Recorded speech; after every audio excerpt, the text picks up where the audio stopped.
All right, first we have a reading of public notice. Millstone Township, who's reading it? You're going to read it. Look, Danielle's got a mask on.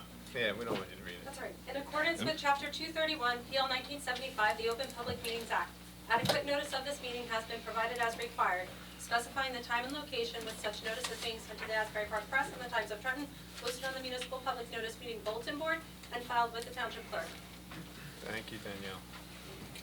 First, we'll have a flag salute. Then, after the flag salute, we'll have a moment of silence for our members in the military and those who have passed serving the country.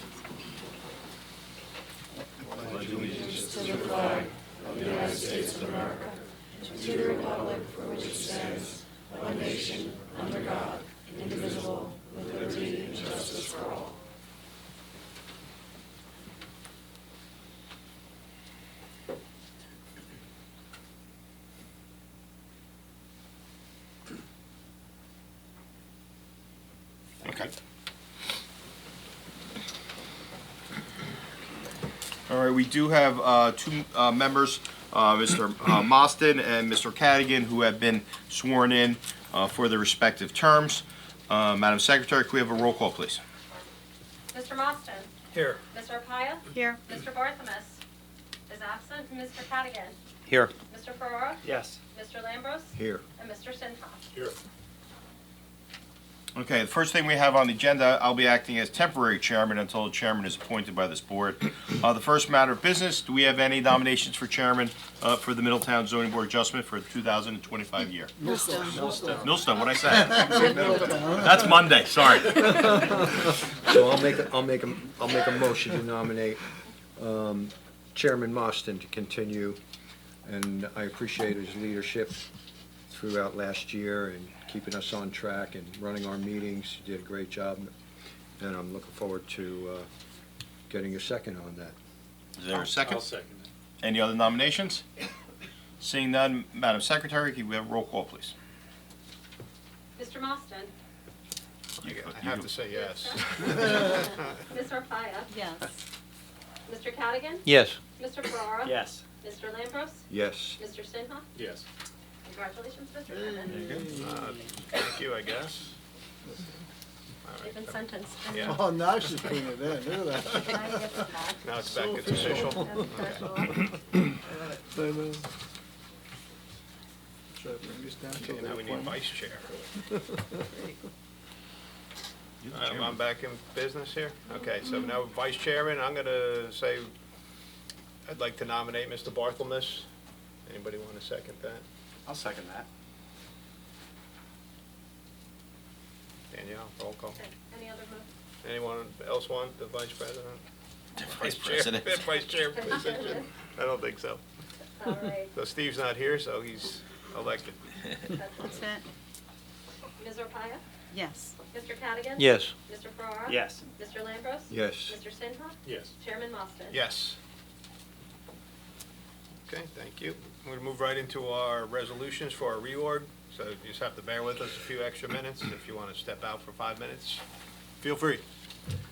Our first one up is ZB 2025-01 for our board attorney, professional legal services, Greg Villa, attorney at law from Collins, Villa, and Costello.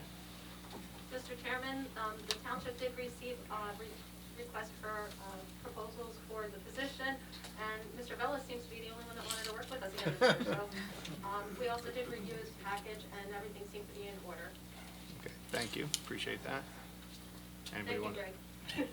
Thank you, Greg.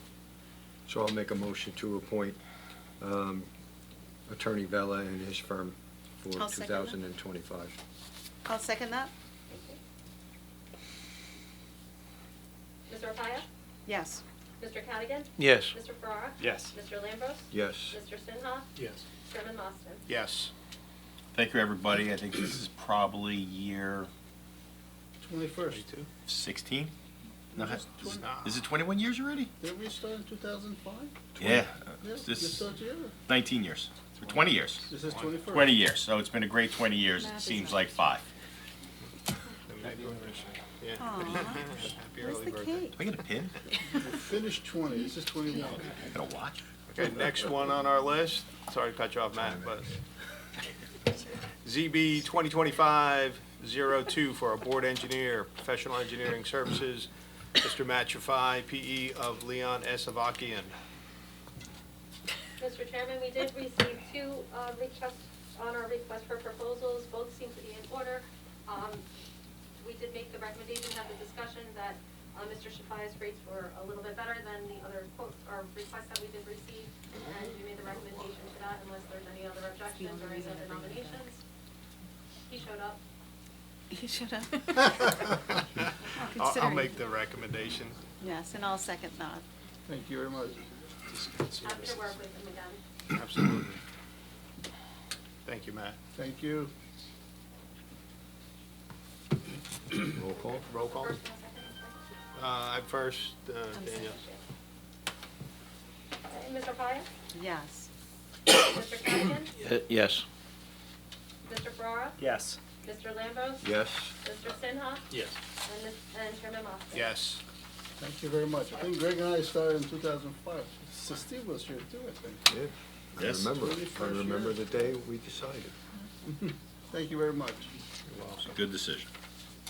Okay, next up is ZB 2025-03 for our board planner, professional planning services, Ms. McKinley Mertz from Lead Green Associates of Higher Gruel and Associates.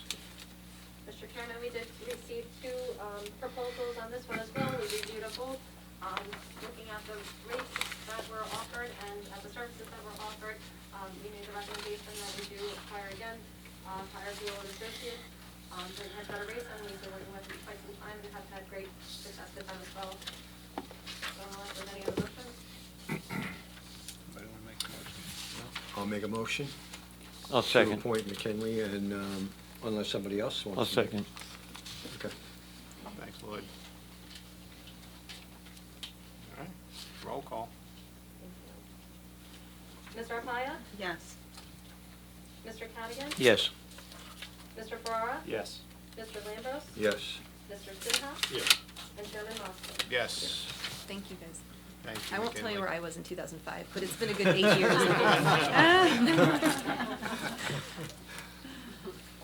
All right, next up, ZB 2025-04, Professional New Jersey Licensed Tree Expert Services, Shari Sparrow, LTE of CME Associates. Yes, Mr. Master, we did review that proposal. We only did receive one on this line item. This is a new line item to our board. We've used this service through the Shade Tree Commission, but we found it to be probably better suited for us to hire a LTE directly through the boards. And I personally have worked with Ms. Muir before and can speak to her work. I think it'll be a good addition and we should have some good results in our reviews from her. She would not be coming to the meetings unless it's asked of the board for her to show. Okay, thank you, I'll make a motion to approve. I'll second it. thank you. Paya and then Mr. Lambert. And Mr. Paya? Yes. Mr. Cadigan? Yes. Mr. Ferrara? Mr. Lambros? Yes. Mr. Sinha? Yes. And Chairman Moston? Yes. Thank you.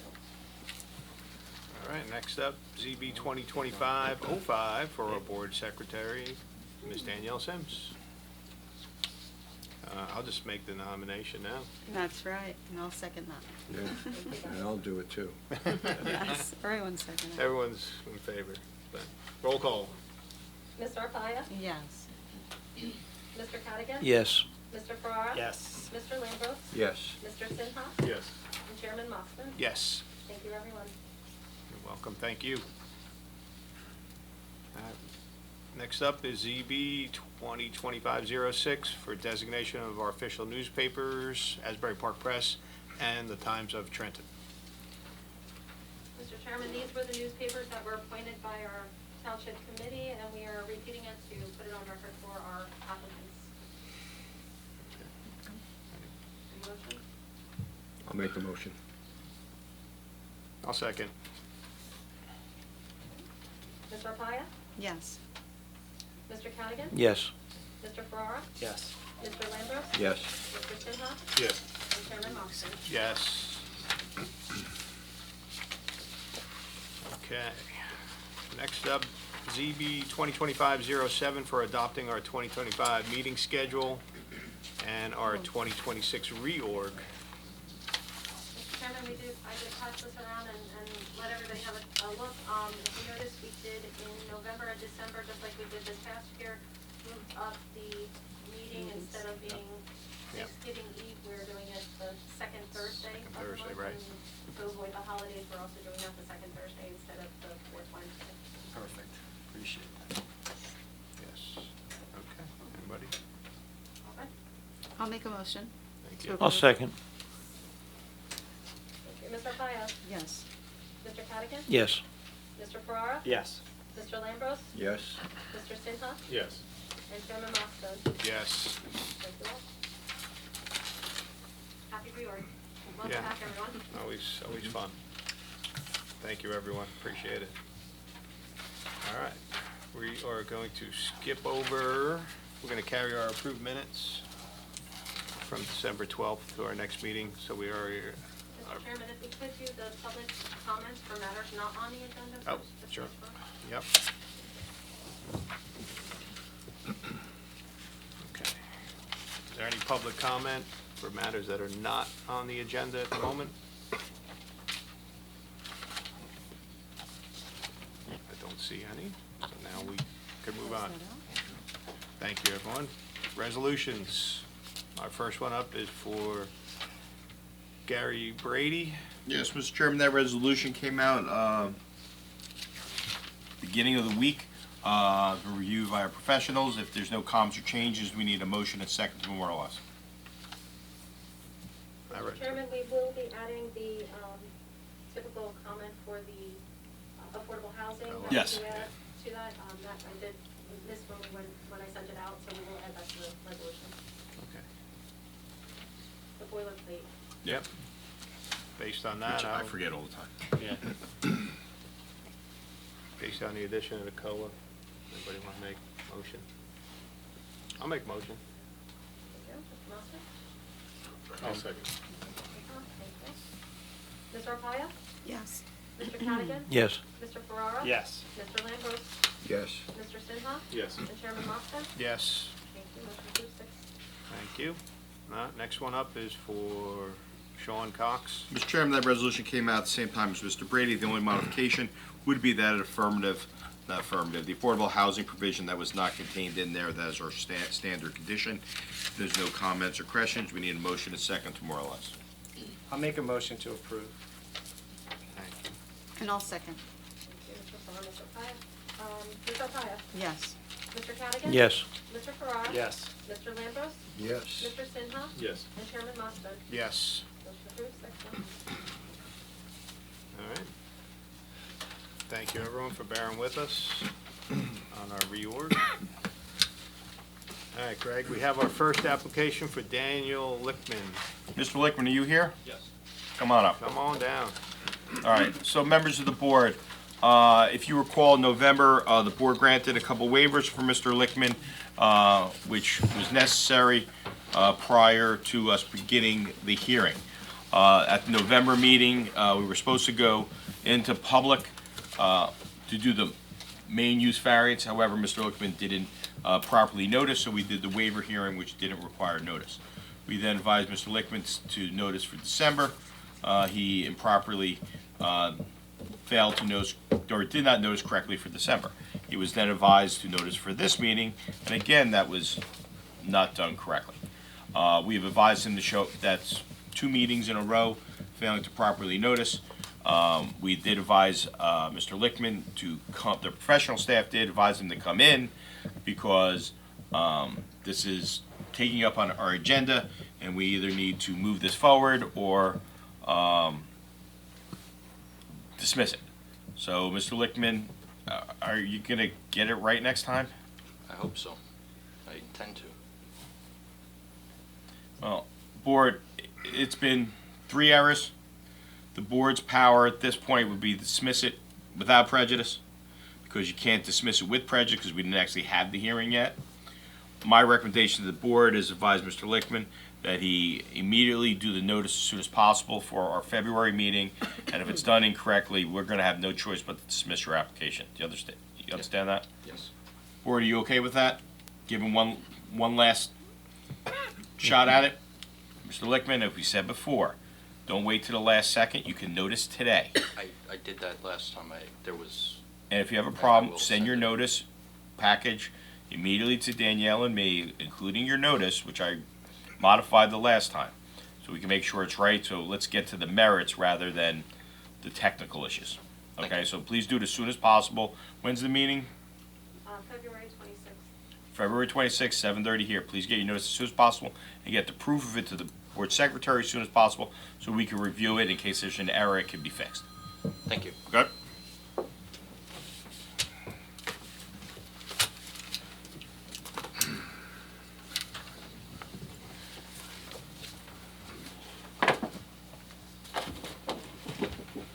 Next one, Mr. Chairman. Ready up? I'm just giving you a quick second. All right, our second application for the estate of farm, the Ham Farm, the Ham Farm. Okay. Mr. Chairman, this is a carryover application. The board retains jurisdiction on this matter. Since the last hearing, which was October 17, 2024, the applicant has made certain revisions to his plan, which we have marked into evidence. The new exhibits are A27 through A34. For the sake of brevity, since there's a lot of people here, those A27 through A34 have been marked on our exhibit list. It's on our website, and we'll put it in the record as part of the evidence. The board has also marked two additional items as evidence. ZB10, which are engineers report dated January 9, 2025, and ZB11, our planners report dated January 16, 2025. And of course, Mr. Pape, as the matter proceeds, you can continually add additional evidence you think are necessary and appropriate for your application.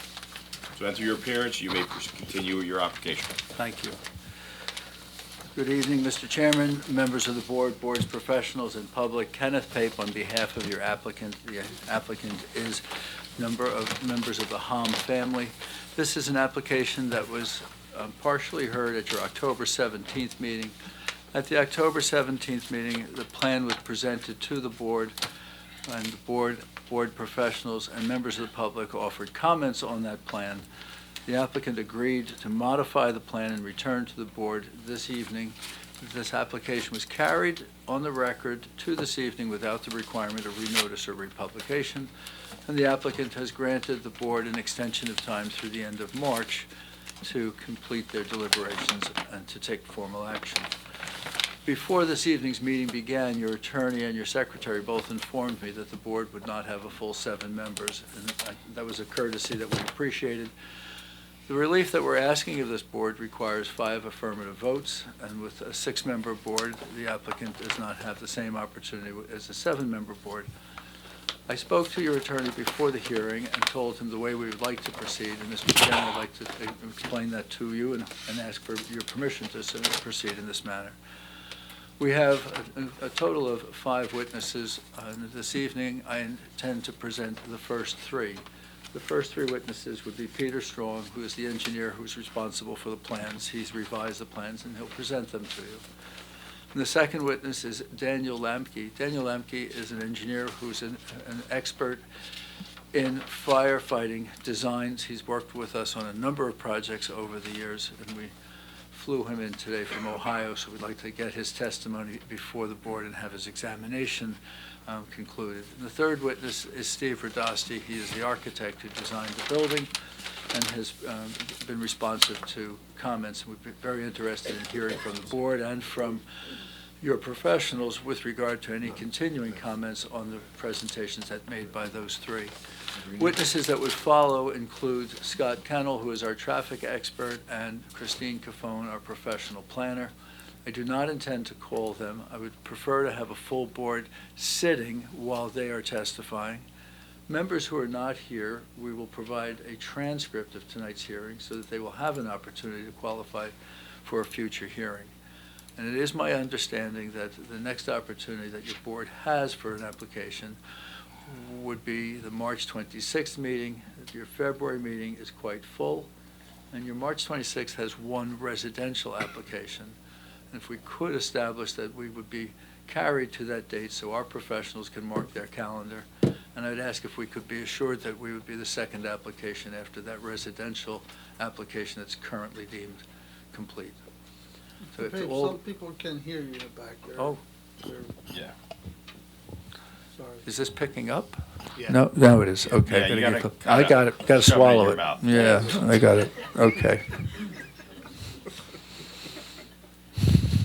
Okay. Members of the public, if I see you standing outside, we can open that other door fully open. There is room in here. You don't need to be standing out in the hallway. There's 2 more seats up front here. There's seats up front here. You came all the way out here. There's no reason to stand up the whole time. It's like school, no one wants to sit in the front row. Yeah. Church. Or church. or next to the planter.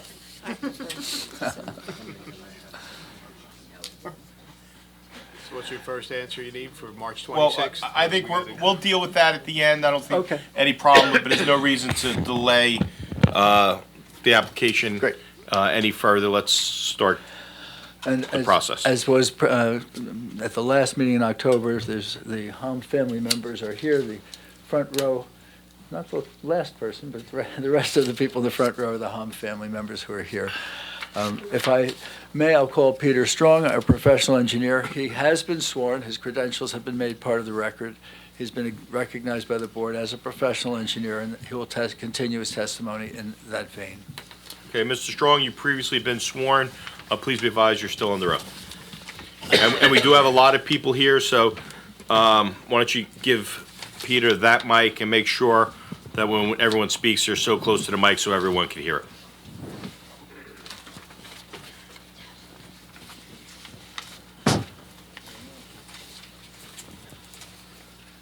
Big voice. Hello? Hello? There you go. So, Peter, I'm going to ask if you could begin by identifying the exhibits that you intend to rely upon this evening, and Ms. Sims can then put them up on the screen. Well, I think, oh, okay, so you did get the,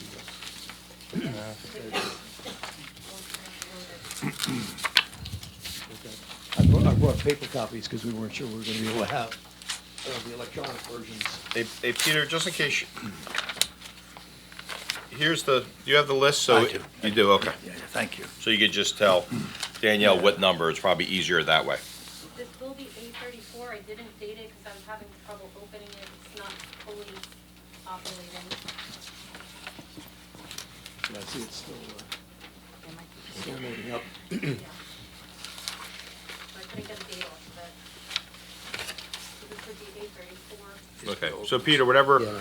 before you testify about any of the exhibits, just make sure you identify what exhibit number you are for the record is clear. Okay. Well, we talked about the exhibits A23 and A24, which were the aerial maps of the site at the last hearing. I don't know if you want to see them again to refresh your memory. I have them, I think it'd paper be, copies in the back. I think it'd be prudent if we ask that we begin with Danielle Sims putting A23 up, just so that we can orient the board and all who are here.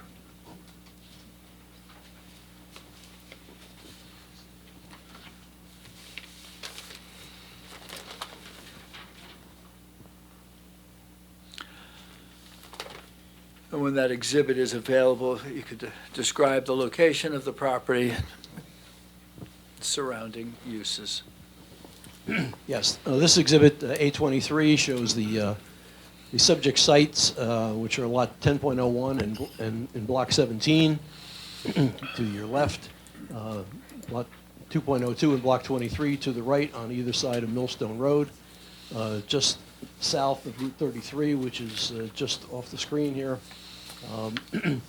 The Hom Farm, as you can see, the farm buildings are in the eastern portion of the main site, the lot 10.01, which is on the western side of Millstone Road.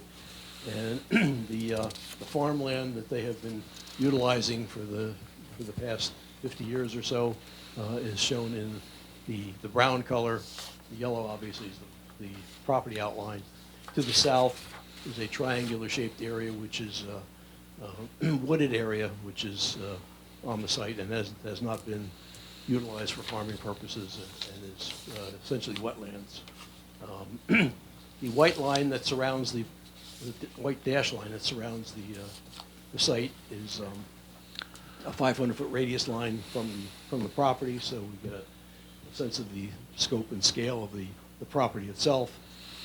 To the north is the PNC Bank in the upper middle portion of the site, just to the north of our property line, and again on the western side of Millstone Road.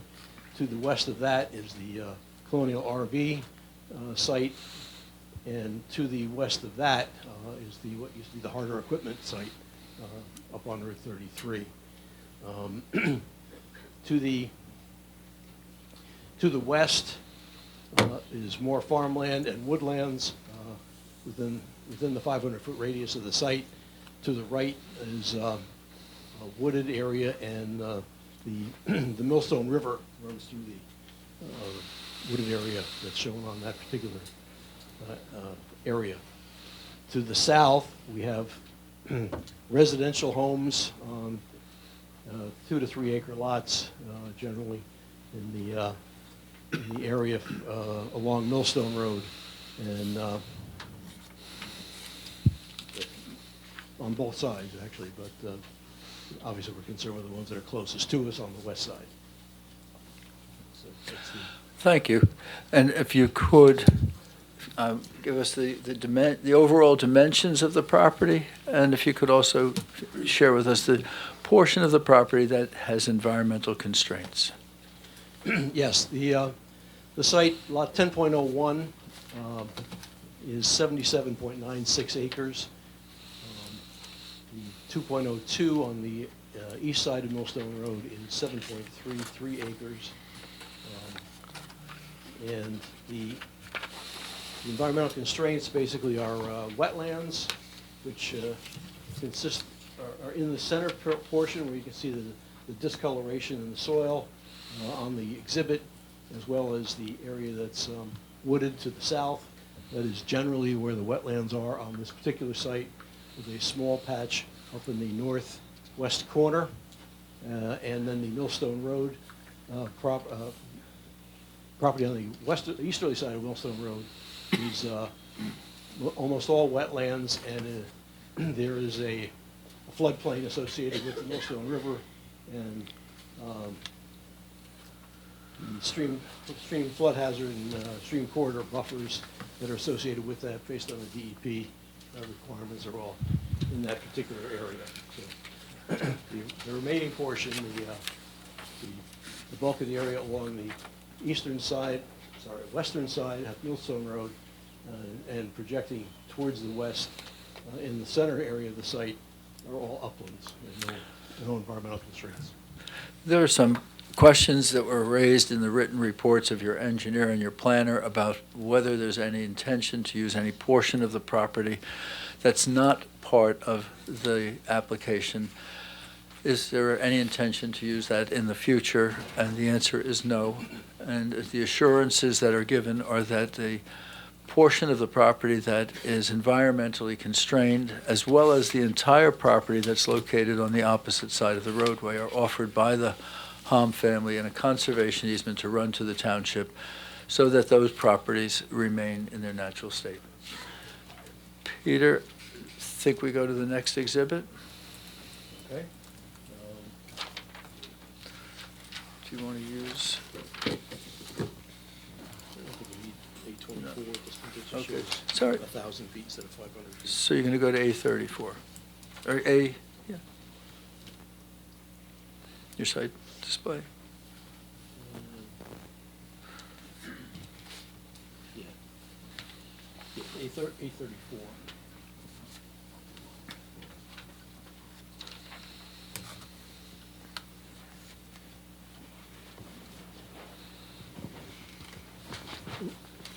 I'm sorry.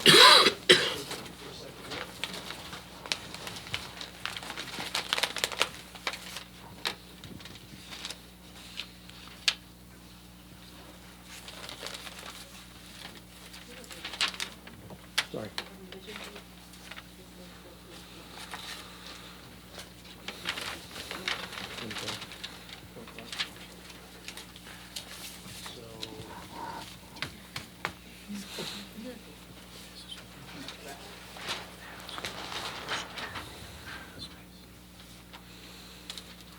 this one, that one's this one. So this one's dated 1/21/25 in here. So it's called aerial site display.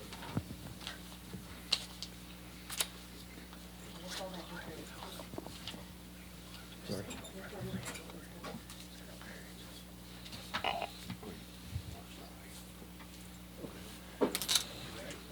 A34 is the aerial site display, one sheet prepared by Crest dated 1/21/25.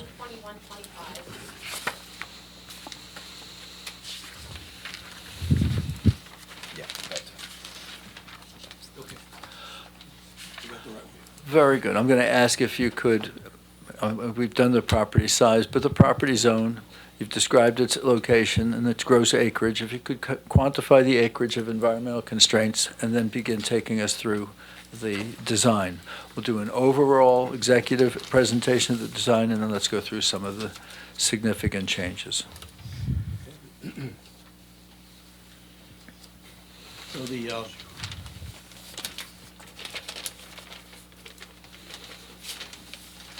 proposed development of the site, actually, I have to start with the acreage we talked about already is 77.96 acres for the 10. Yeah. For lot 10.01, which is the area that is being developed for this particular project, the the area is 77.96 acres total. There are, excuse me,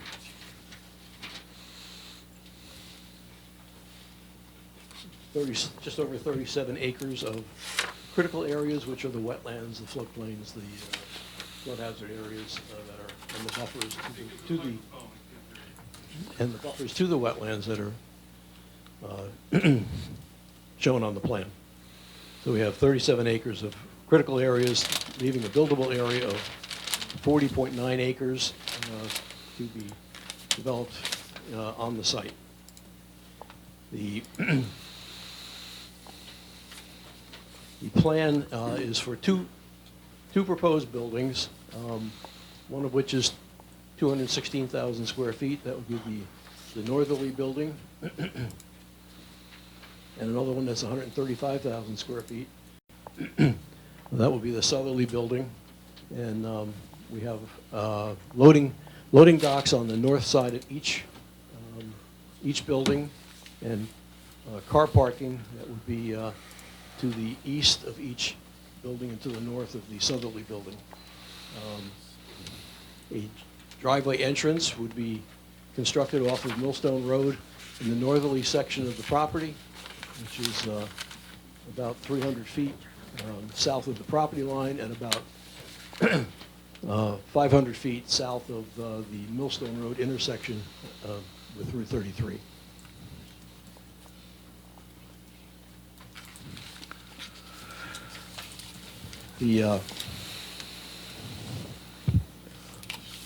The closest, there's not a real clear picture, unfortunately. Maybe if you, That would look better. yeah, if, you can indicate on the electronic version, but it doesn't have the entire picture. I know that it's important to identify the distance from the building to the nearest residential property line. Right. If you could do that. The closest point of the closest building, which would be the southerly building, to the nearest property line to the south is 555 feet. To the nearest point of the closest building, closest residential building, is approximately 720 feet from the proposed building and the southerly portion.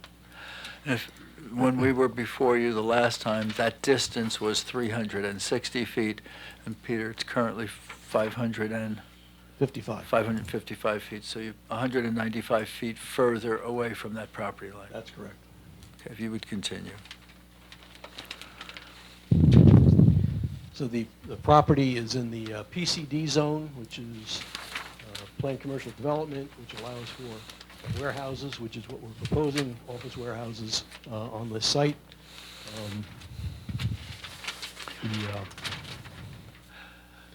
The property is going to be graded so that the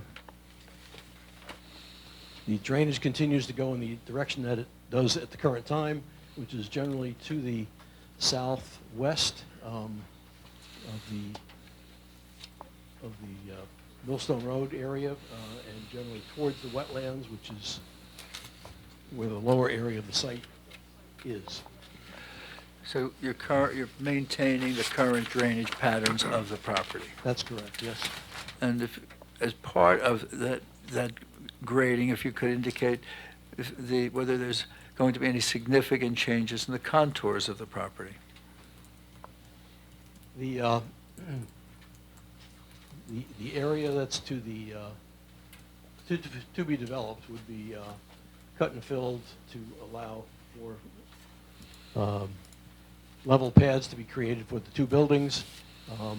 We have 4 infiltration basins that are scattered around the buildings themselves, plus 1 pond. The 4 infiltration basins are to the west of the northerly building, to the east of the northerly building, to the east of the southerly building, and to the south of the southerly building. Those are shown in a green color on the plan. And then the blue area would be a pond, a wet pond, that would be created to take in stormwater and to be utilized for, excuse me, for irrigation purposes and firefighting purposes. Peter, if we could, the stormwater system is regulated by both the DEP and the township. Can you confirm that this system that you've designed will be consistent with both the DEP regulations, all the modern DEP regulations, and the township's requirements? Yes, it will. Yes, it will. We'll be cutting back the flows. We'll be infiltrating the groundwater. We'll be cleaning up the site runoff before it gets discharged or infiltrated. And we will be doing all the things that we're required to do. The state now requires that property owners prepare and submit an operations and maintenance manual for review and approval by the township engineer. And is that something that your office has done? We have not done that at this point. We would do that as part of what they call resolution compliance, which would be if the project is approved or when the project is approved, and we know exactly what it is that we're dealing with as far as what the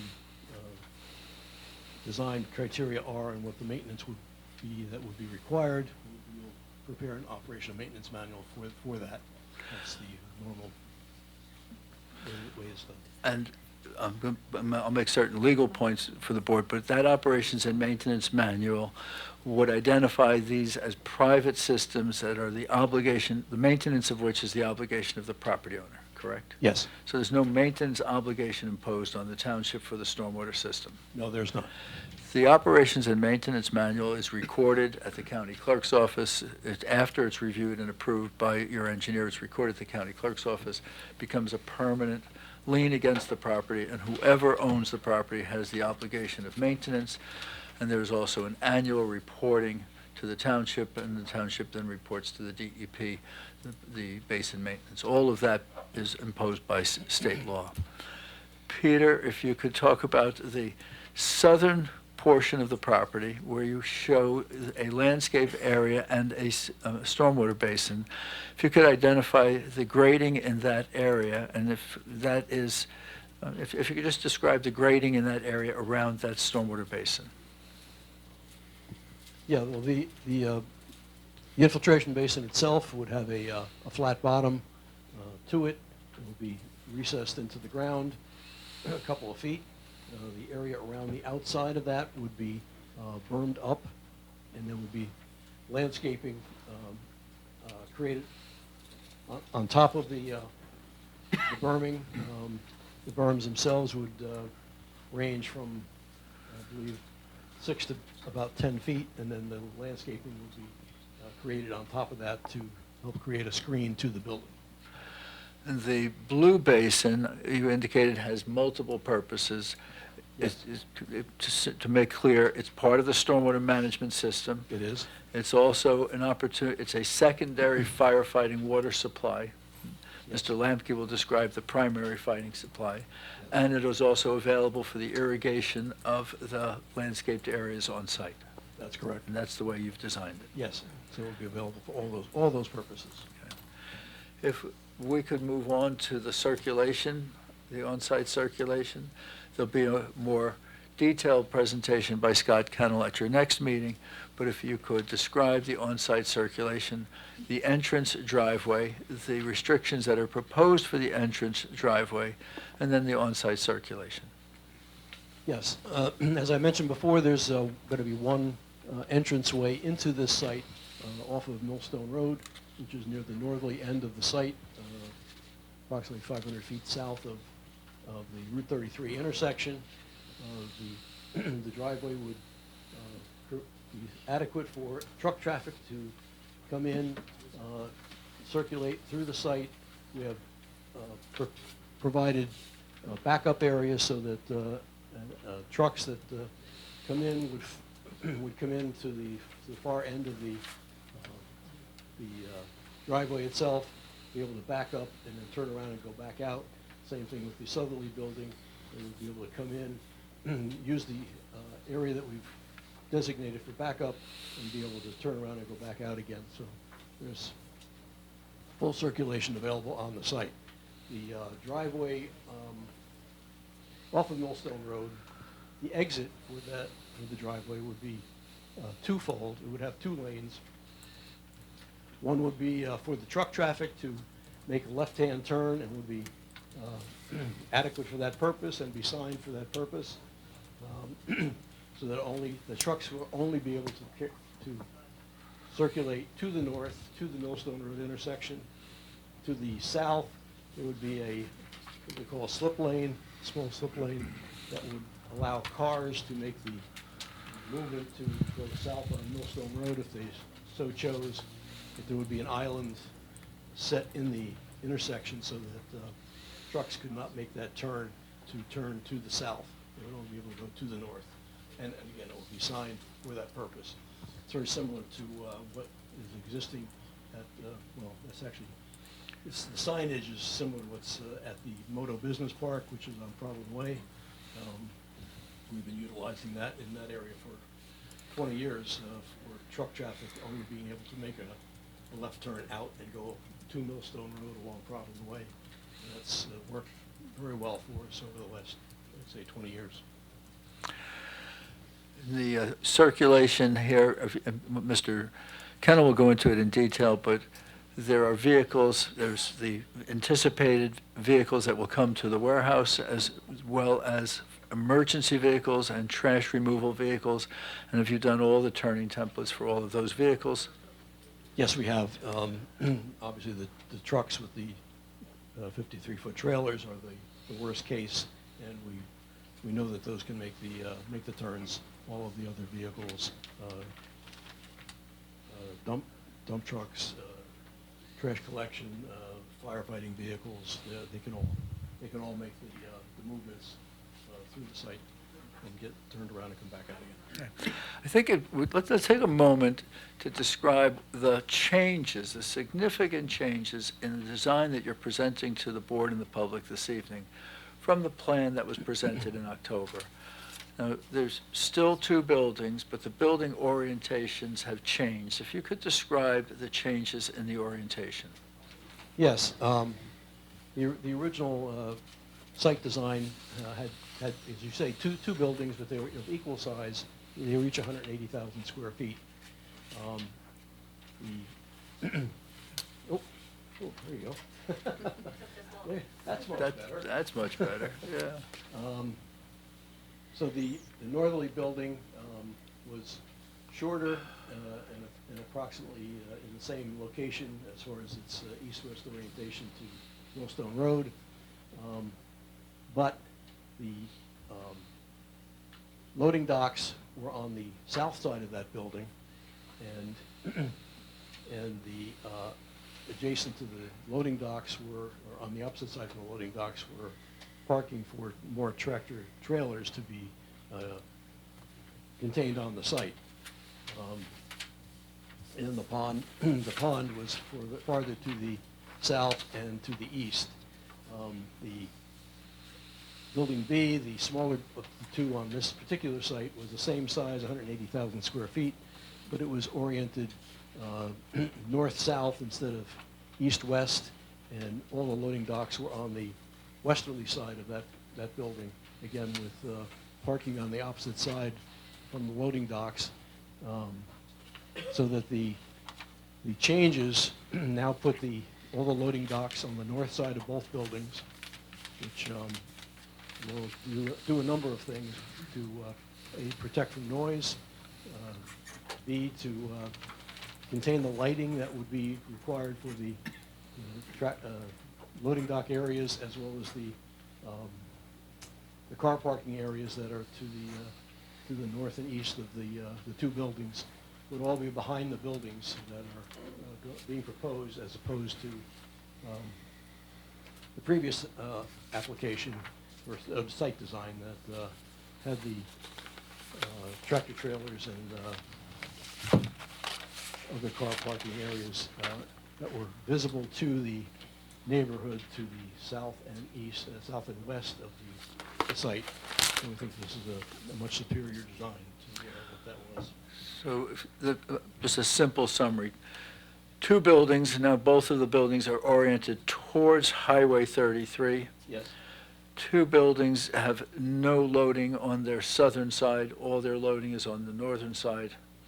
The tractor trailer storage area that was proposed and was discussed in McKinley's report as possibly not being a permitted use has been completely removed from the plan. That's correct. And then the balance of the revisions, and the driveway location, the entrance driveway location has been moved considerably further. Several hundred feet north, yes. Okay. And this is a significant result of all this is that the nearest building has moved 200 feet, 195 feet further away from the residential community to the south. That's correct. Okay. If we could go to the lighting plan, if you could describe the lighting plan to the board. Well, the lighting would be LED lighting. Some of it would be mounted to the building, some of it would be on poles. They would all be at a 20-foot mounting height, which your ordinance allows. And the lighting would be adequate to provide for the operations of the building during evening hours and the winter especially. But they would all be situated behind, to the north of the buildings, so that the light would be contained within the area that's protected by the buildings themselves. Can you confirm that, before we go to the confirm, these are LED lights, so they are dimmable? They are. So if the board chose to put restrictions on the lighting overnight hours, they could be dimmed down to, I think it can go down to about 25% of intensity. Right, they could do that, or they could, certain ones could be turned on or off, if that was the choice that was made, or both, actually, if you And wanted to do that. that's a benefit of working with LED lighting. Yes, yes it is. If you could also, if you could confirm that the lighting design, there will be no spillage of lighting from this property onto adjacent properties. That is correct, yes. If we could go into the landscaping, there's a lot of landscaping that's shown. Perhaps we can quantify it a bit, talk about where the landscaping has been used. Well, the landscaping has been designed to be around all of the perimeter of the entire proposed development area. A mix of deciduous, ornamental, and evergreen type trees. In addition to that, we have shrubbery that would be mostly around car parking areas and some of the stormwater basins, and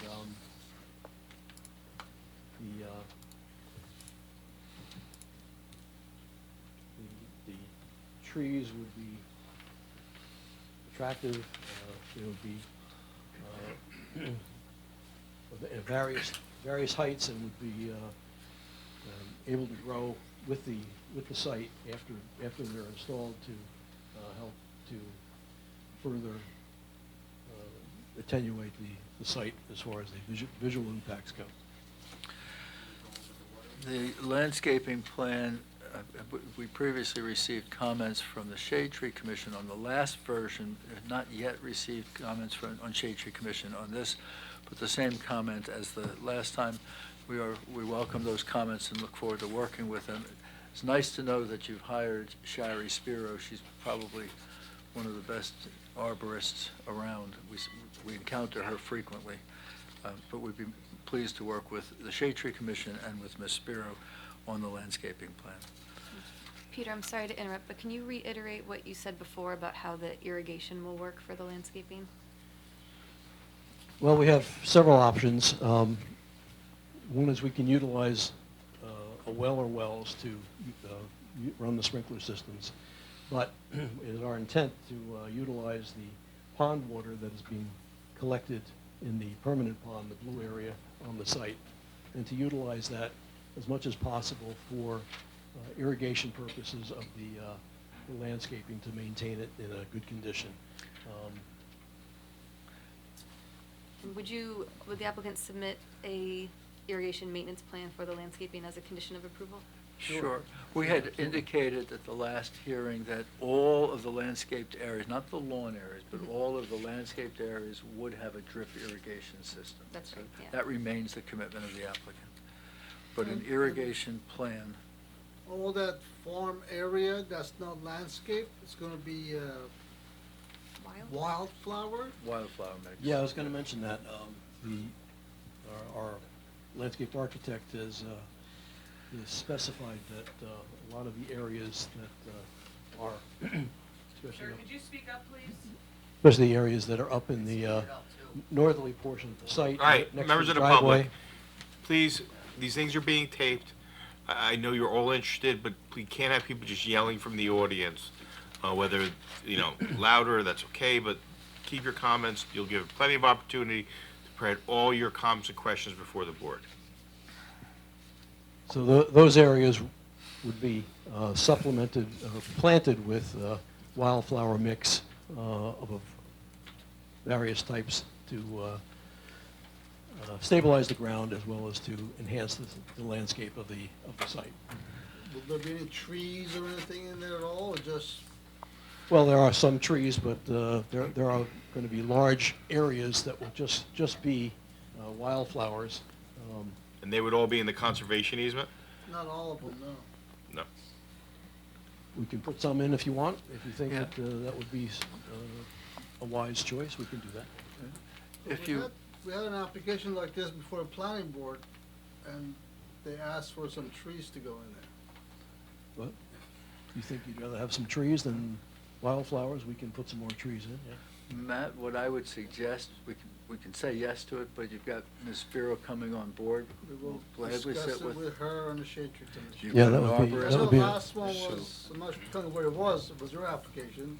I think you throw in 15 or 20 street trees, shade trees all inside of it. Okay, we can do that. We could do that. That was smaller than this, but this could be about 100. Do you mind if can I get a question in while we're on this topic? So how much area is wildflower growth proposed?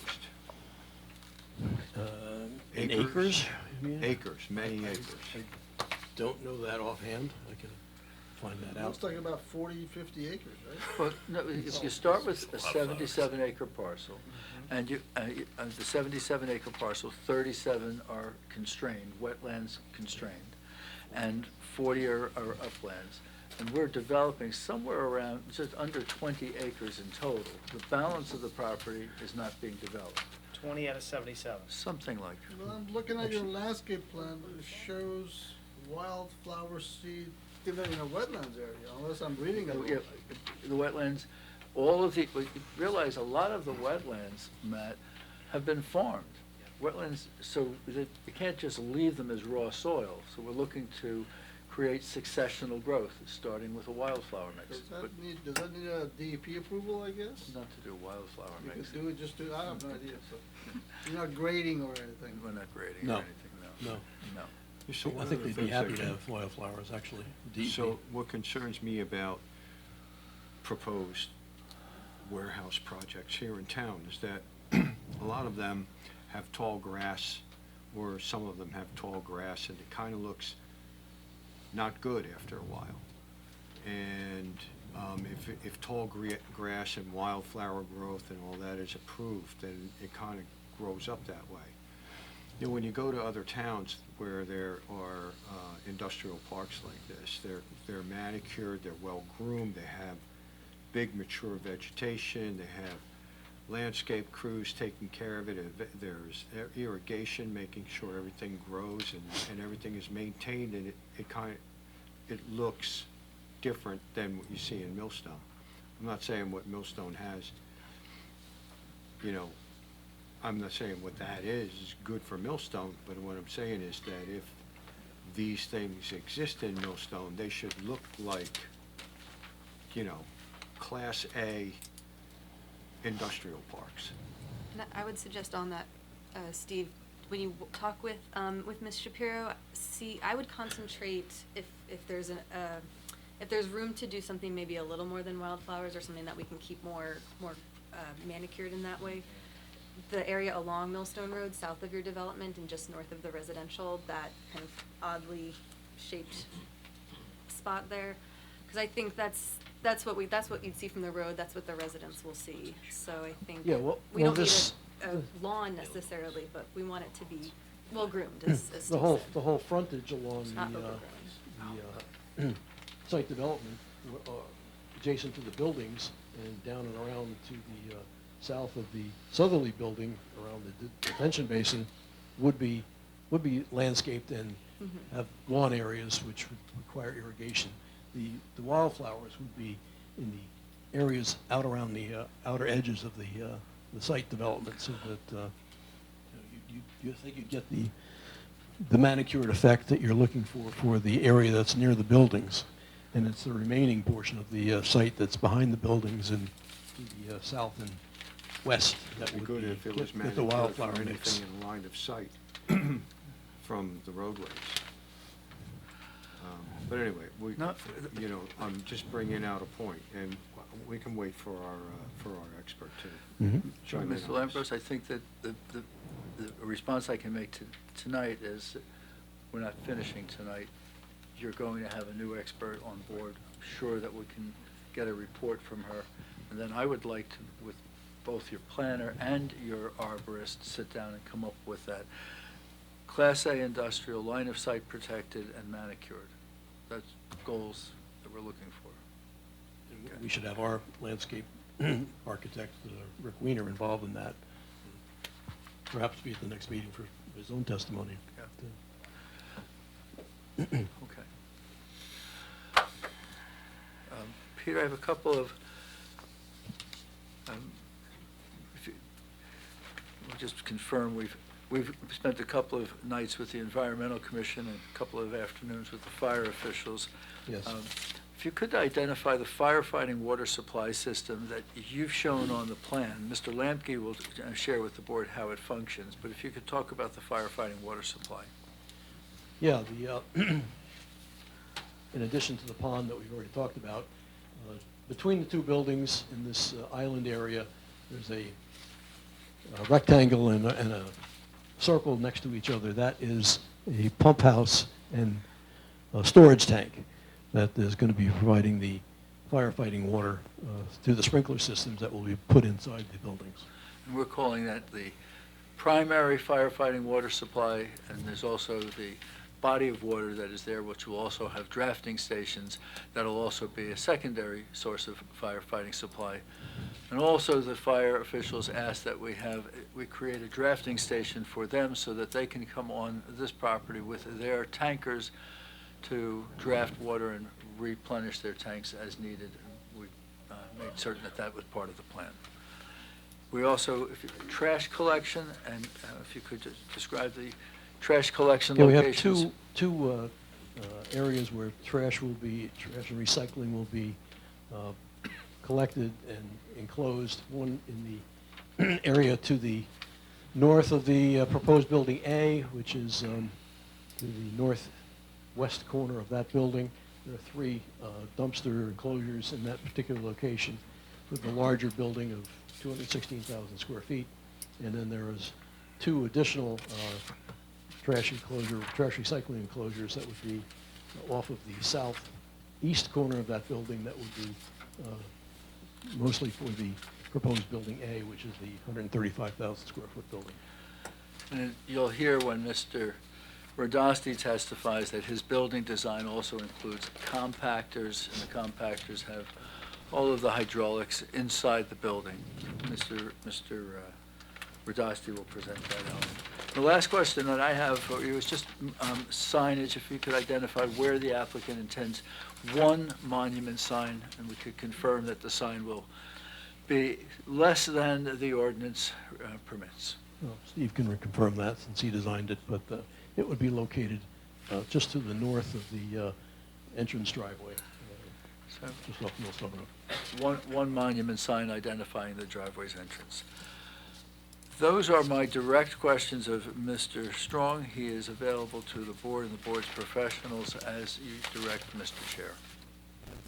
I have a quick question for you, Mr. Strong. Yeah. With regard to the building on the north side, Building A, now, we had talked previously, or you had mentioned that the trailer storage on site has been eliminated. How many bays approximately are on that north side of the building? There are 40 truck loading Okay. docks. So in those bays or loading dock areas, although there's no on-site storage, is there going to be permissible leaving trailers in those particular loading docks for 24 hours, or is there a time limit, or what's the, Do you recall what the time limit that a tractor trailer can be in place? And we don't, they're not intended to be storage Yeah, spaces, they're- but they're intended to be active that's loading docks. where I was going with my question, because if there's no storage on site, because Yeah. you see a lot of these warehouse facilities where they have trailers just backed up to these loading dock areas, and they're not hooked up, they're just stored, and it's pretty unsightly. I mean, my experience with these is it depends on what is happening inside the warehouse. They will be parked there until they're full, until they're completely unloaded and reloaded and ready to go. Ideally, operators want that to happen quickly so they can have more turnover and get more trucks in and out of there. So my experience has been, in the ideal situation, you're not gonna have a truck sitting for more than 6 or 8 hours, depending on how quickly it gets to unload and reload.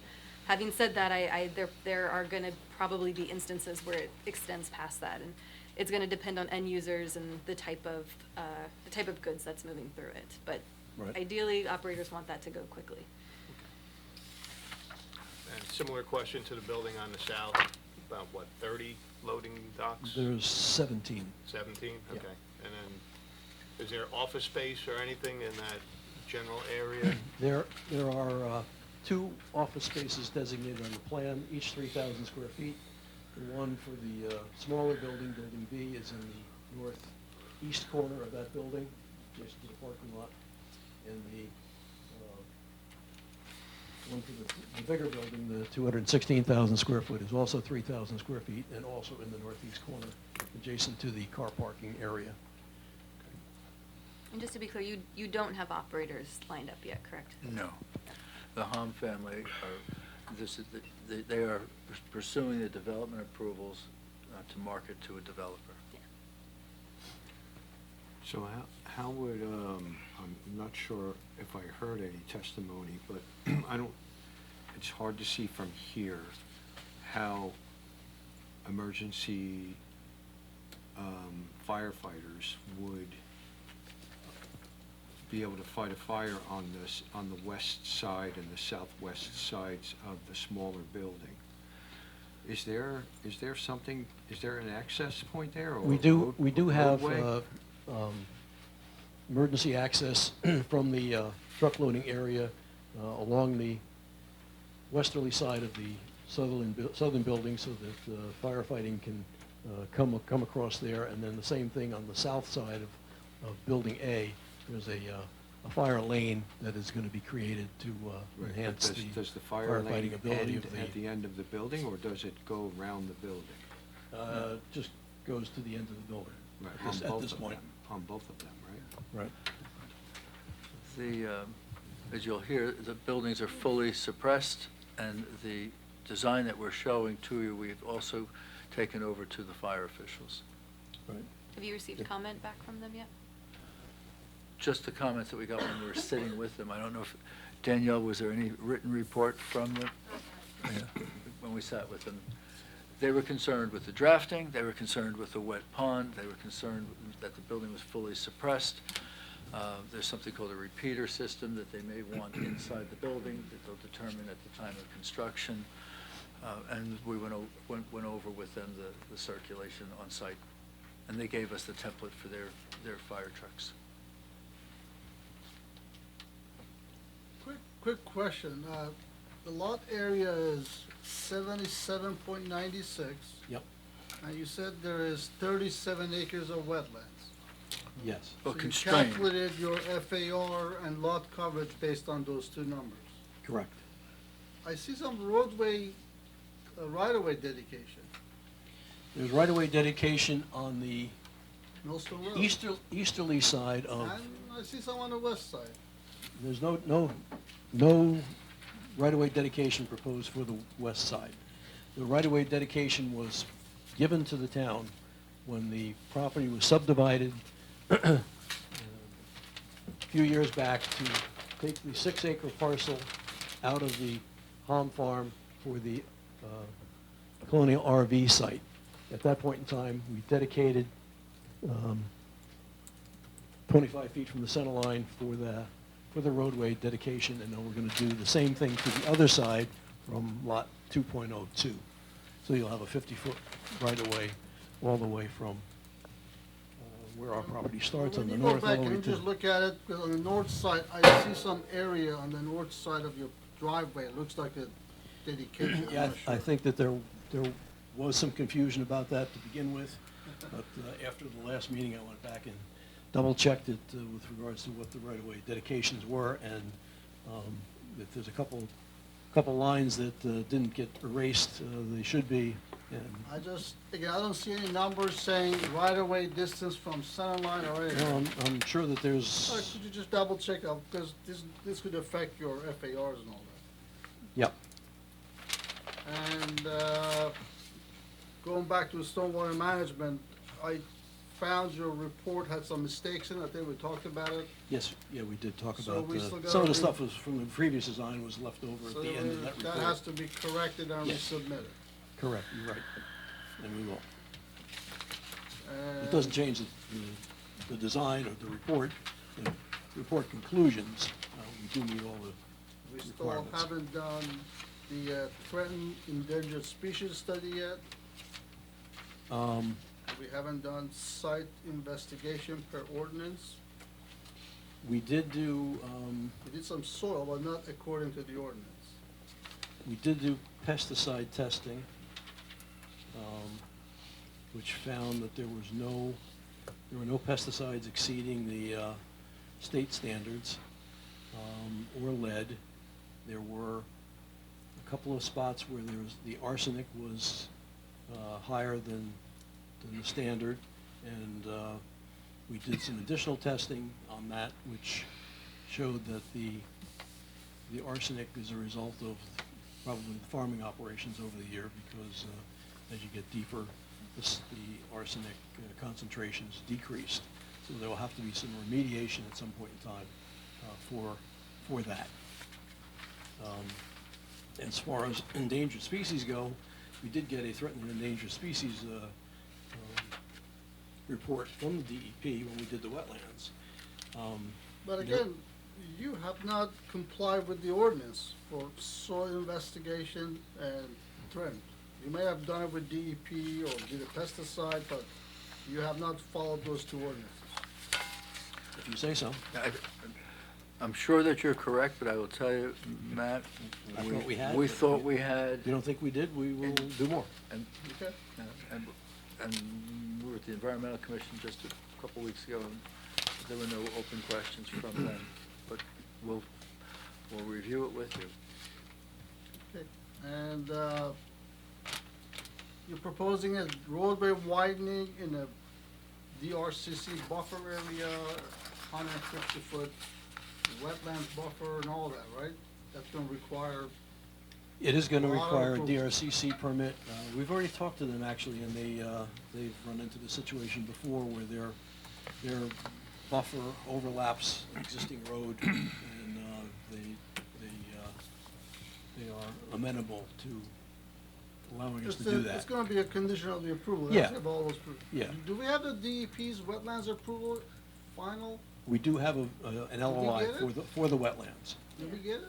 That's why they redid it. You guys, you submitted the LOI, right? I thought we I had. think I've seen it. Yes, we did, and we submitted the corrected Where's the one, list and of you exhibits? commented on it the I'll last. check on it. Well, not the Already corrected, the commented updated one. Well, so, I'm It was making an old notes. one, but the one with stamped approved. They submitted a new one. Give you the map, and I'll give you the Stamped LOI. Was it, I think, was We, it? we do have that. Yeah. Okay, Absolutely. Yeah. I haven't seen it. We'll get you the I saw it. LOI letter and the plan, both of them with the DEP stamps. Thank you. You, of course.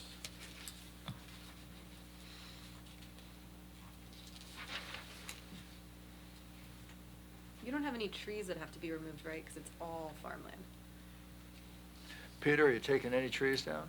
I think There's somewhere in there are a few trees in the area of the existing farmhouse. Oh, sure, yeah. But other than that, no. Oh, yeah. And we also had this conversation with the board at the October meeting. We went to the Historic Commission, reviewed with them their interest in the building, and provided you with the letter from the Environmental Commission that said that they don't have an interest in it. I have one additional question for you, Mr. Strong. I don't know if we have the stamped plan though, but we have the letter, LOI letter. We'll get you the plan. There it is. November 2024. Yeah, just go. So the additional question I have for you with regard to the Building A, that's 216,000 square feet. I don't have it on this plan that I printed out, but for the benefit of myself and the members of the public, what's the approximate size of that building? Is it like 200 feet by 1,200 feet, or what's the dimensions on that? The architect's got that. Yeah. So, Let's- Mr. let's Radowski see. will have that? Let's- Okay. yeah. So I didn't know if it was. Yeah, well, let's have Steve. Okay, Steve. so we'll table that 300. for you. 720 by 300? There you go. Thank you.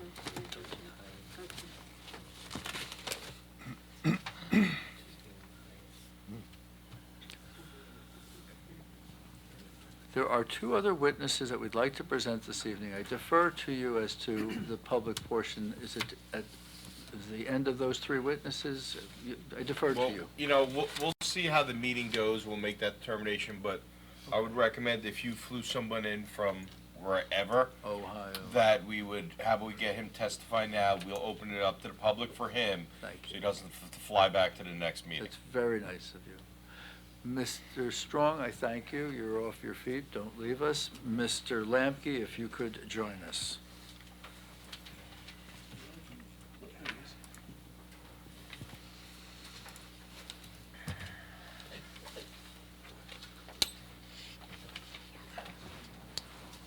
Is that your luggage?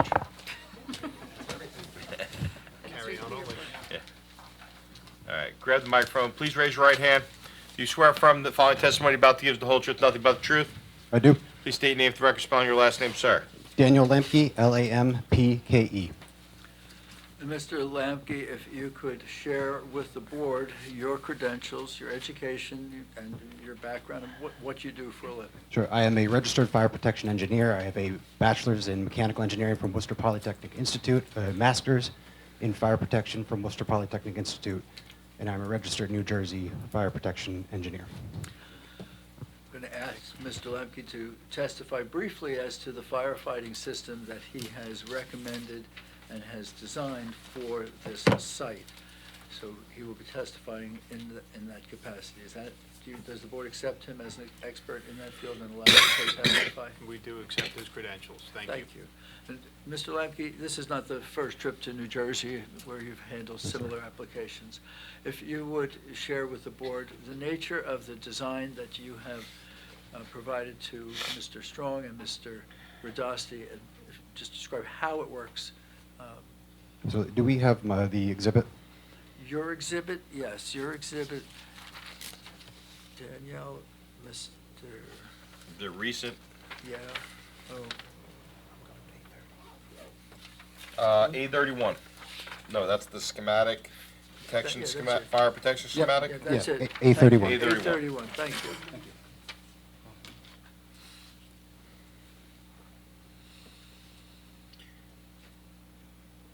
How's your hands?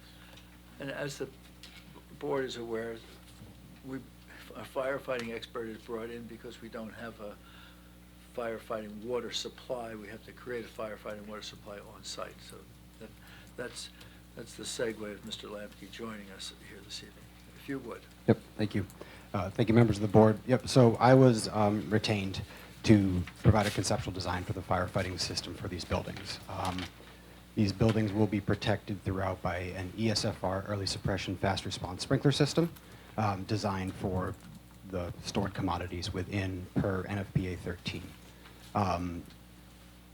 The systems will be fed by a ground level water storage tank. The tank is lower in elevation than the buildings. Steel storage tank with a mated pump house with a fire pump and a driver, designed to pull water from the stored tank. The tank is dedicated just to firefighting water. It is not drinkable, it's not potable. Then take it, charge it underground, up through risers to the sprinkler systems overhead. As Mr. Pate mentioned, there's also a backup water supply for the pond itself, and there is a draft of the detail 3 we're showing that will be able to, the responding fire department or nearby fire departments can use as reserve water supply for the site or surrounding sites.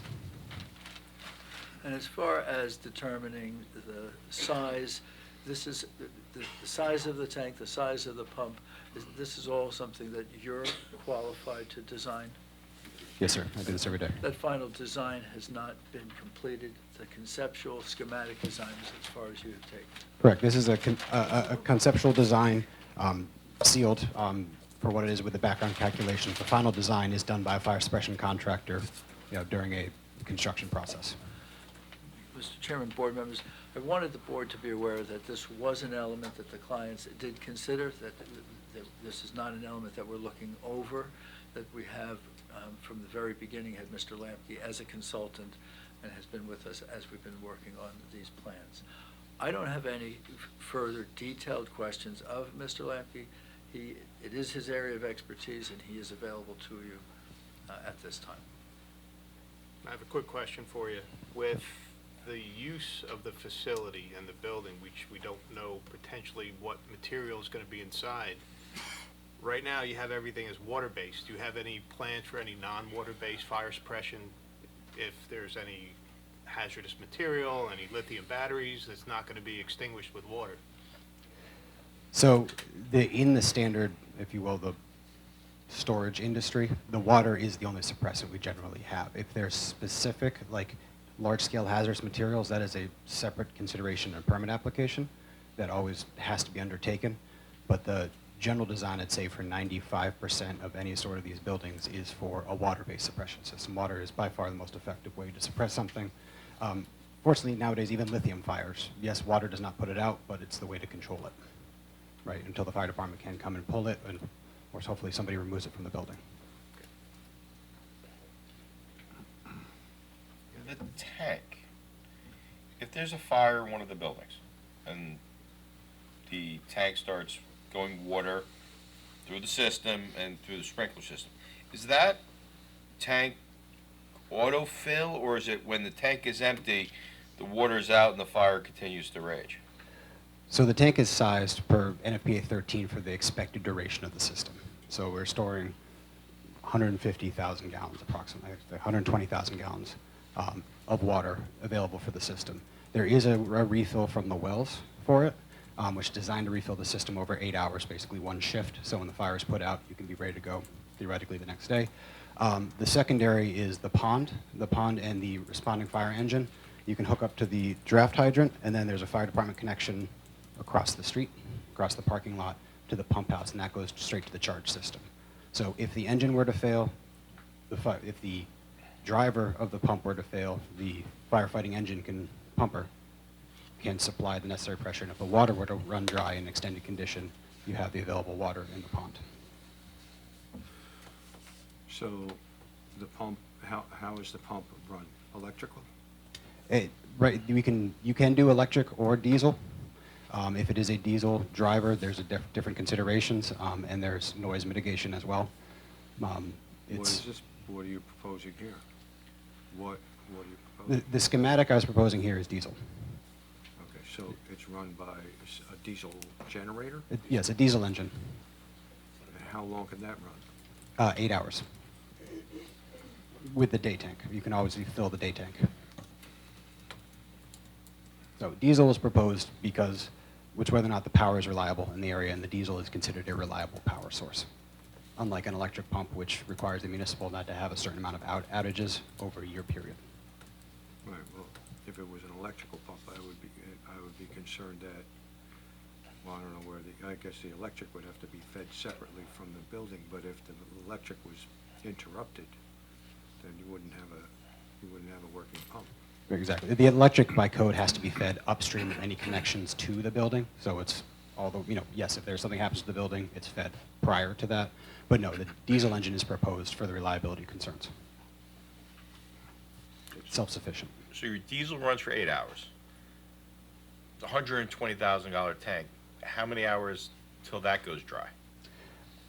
At full, so there's two answers to that question. At full zone, which we're supposed to calculate, 12 sprinklers, an hour. That's the minimum. Realistically, 4 sprinklers are going to go off, and it'll run for 4 to 5 hours. That was going to be a question I had for you. With the system you're putting it in, is it just designated to the specific area where the fire is located, or is it going to be throughout the whole structure? By code, there's by code, NFPA 13, the design, and all the other design standards, you design for one specific fire area in one specific building. That's why we have separation distances. So it's designed to run 12 heads. Testing shows you only ever pop 6 usually. So usually ever pop 6, but you have to double the design area. So the diesel generator is dedicated to this pump? Correct. It's a it's a dedicated fire protection driver that's mated to the pump. So how do you guarantee reliability for that diesel generator? What do you define as reliability? Well, I mean, I have a generator at my house, and I have a contract for people to come in and maintain it, to make sure that when I need it, it works. Okay. Yep. That is defined by NFPA 25. The ownership has to, whoever owns the building, has to maintain the inspection, testing, and maintenance reports and make them available to the fire department. So it has to run weekly. It has weekly run tests. It has to be full flow tested once a year. And the oil has to be changed and checked, at a certain period defined per the code. Right.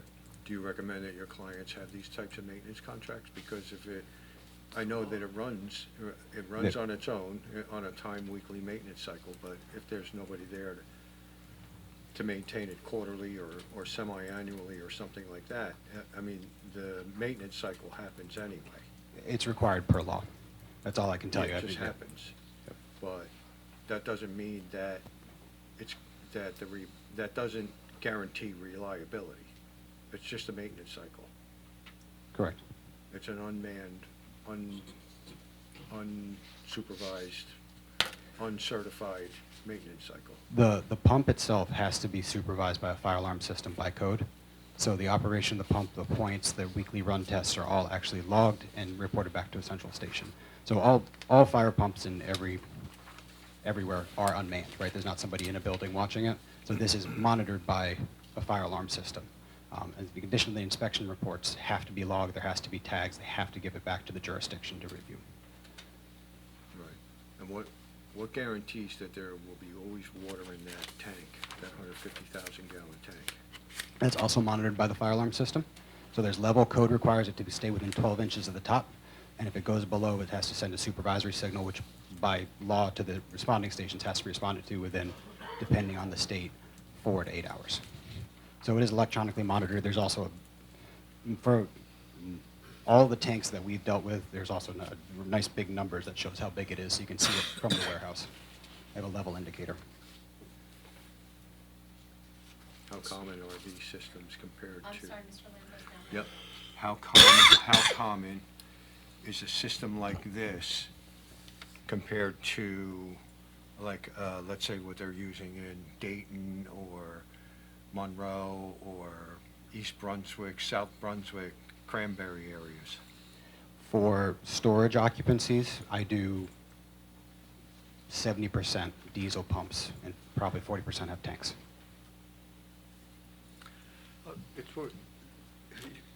You've done a system here in town. If you could describe the system that you designed and is in operation in town. Yeah, so the reference design for this would be the Showplace Farms development. We were the fire protection engineer of record for that, so very similar in terms of, obviously, there was a contractor who installed it, but the specification engineer was myself, or my company. And that would be a similar tank and pump house and pumping arrangement. So 2 buildings fed off of 1 engine and So pump. is everything above the ground dry, or like is it a dry system that gets energized and then water flows through it when it's energized, or is it energized constantly? So the tank is insulated and heated. It's required to maintain above 40 degrees. So there'd be 2 immersion heaters. Again, when you get down to construction, this is the requirements of code. And then the pump house itself is required to be heated as well. So that'd be above 40 degrees. So that's all charged by gravity, essentially. And then the underground, it turns underground and it stays charged because, you know, we're underground, it's not going to freeze. And that will maintain the if you will, the maintenance pressure on that. And that's how the pump knows to kick on, is if a sprinkler breaks, if the water flows, the pump senses the loss of pressure and turns on automatically. Right. So the system inside the building, is that energized? Like, you know, the pipes are filled with water constantly? Yes. ESFR is So actually it's under required to be pressure. wet. Yeah. They must maintain a heated building to put this type of suppression in. What's the minimum distance from the sprinkler heads to any materials beneath them? There has to be 3 feet from the deflector to any storage. So in usually, like per NFPA terms, usually it's there's a 5-foot band of where they would be installed to where storage can start from the roof deck.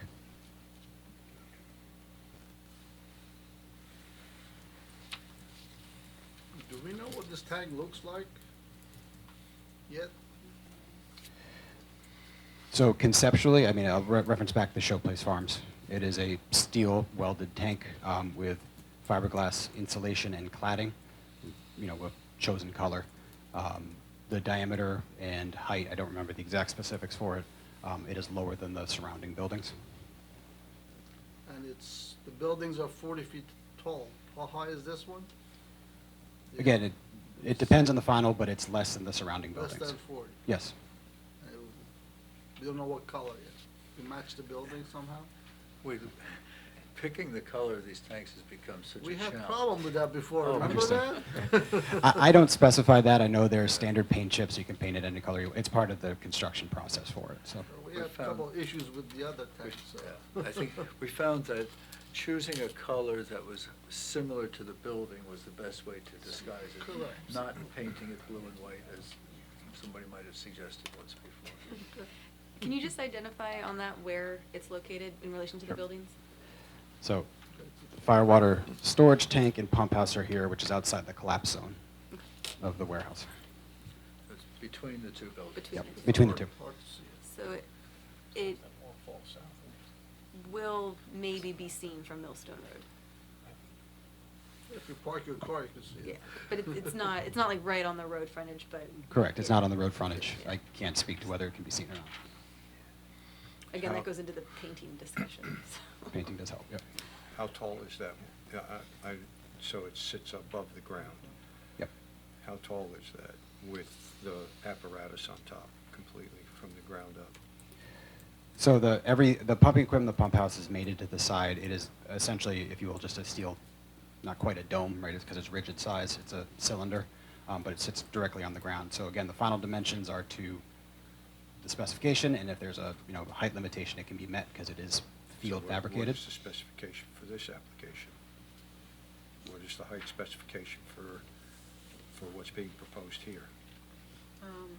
Talking about the warehouse? No, the Oh, the tank itself. We've asked that he confirm that the system would be lower than the buildings. We could ask for him to do a more detailed description. When the last one that we did across the street for JLE, he also did, and it was 20 feet tall. Would it be over 30 feet tall? No, No, it can be restricted below 30 feet. it's not a Pardon problem. me? Because it's a cylinder, you can make it narrow or tall, or squat or wide, right? So it can easily be under 30 feet tall. Well, it would be good if we knew, like. And that can be whatever, something that can be a More than condition. just the word specification. So can you define it, maybe not today, but for the next meeting? I don't even know if you're going to be here for the next meeting. Yeah, we'll get his specification and we'll bring it. Sure. And we can update the drawings with a maximum. Yeah. Right. And a picture. Our picture. Ken, you have to drive across the street. I'll to drive get a across the picture. street, take the picture. Done.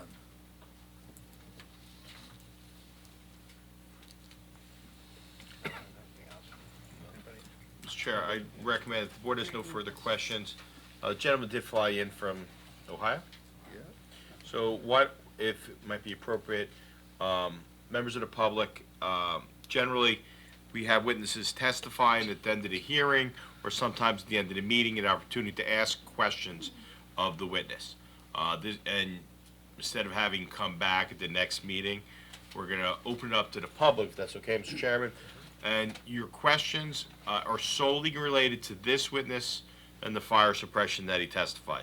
If you have questions regarding the size of the building, the traffic, the landscaping, not this guy, you'll be able to hold that off to ask Mr. Strong or any other witnesses, the architect, those questions at another time. At this point, it's solely for questions for this, for Mr. Lemke regarding the fire suppression only. You'll have opportunity to answer all those other questions you want to ask, but he can't answer those other ones. All right, so we'll open it to the public at 9:09 for the fire suppression system. If anybody has any questions they want to ask, Mr. Lamke. Mr. Lampe, why don't you sit down and use that microphone? And, sir, please, and what I'll do is I'll swear anyone comes in, just because, even though it's asking questions, people always talk and make statements, so it's just easier that way. Sir, please raise your right hand. Do you swear affirm the following testimony about to give the whole truth, nothing but the truth? Please state your name for the record, spelling your last name and your address. Your purpose of your address is so we have an idea where you live as compared to the site. Mike Oliu, 7 Indian Path. Can you spell your last name, sir? Oliu. I think this pertains to you. NFPA, do they give a suggested response time for a fire department? For, If there's a fire at this building or some type of emergency, does the NFPA give a suggested response time? there are recommended times. It depends if the particular NFPA standard has been adopted. And what is that response time? It can be as little as 2 minutes, it can be as much as 10 minutes. And it's supposed to hit that mark, I believe, better than 90% of the time, correct? How long would it take for the fire? I believe they have to hit that mark. Go ahead. Did you answer that? 'Cause I didn't hear Yeah, it could be between 2 minutes and 10 minutes. How long does it take for the fire department to get to that location? Or any warehouse that's being built on Route 33 in Millstone? What's your estimate? Ask him, not the board. What is your estimate for the fire department to reach that location? That has not been asked. I'm By me. asking. He doesn't know. Yeah. Isn't that a concern? Would that be a concern? NFPA, I believe, puts it at 5 minutes, 90% of the time. And they allow for the call in, they allow for the fire department to get dressed, get on the rig, and get going. It takes a minimum of 10 minutes, 12 minutes to get there. Showplace Farms would be further. Anything on 33 on the other side is even further. They wouldn't make 1% of the suggested time. Forget 90%.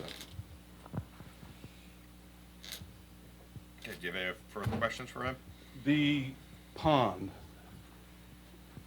we had a major drought here this summer. If that thing's dry, what happens? Oh, the reservoirs in New Jersey, as you know, in Howell, that thing was 50% down. And that's a major one. If that thing's dry, what happens? I can answer that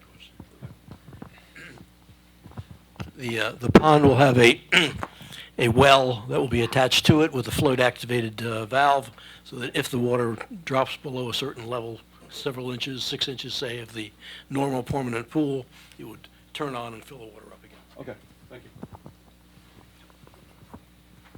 Thank you, sir. Thank you. Any other questions regarding for Mr. Lemke and fire?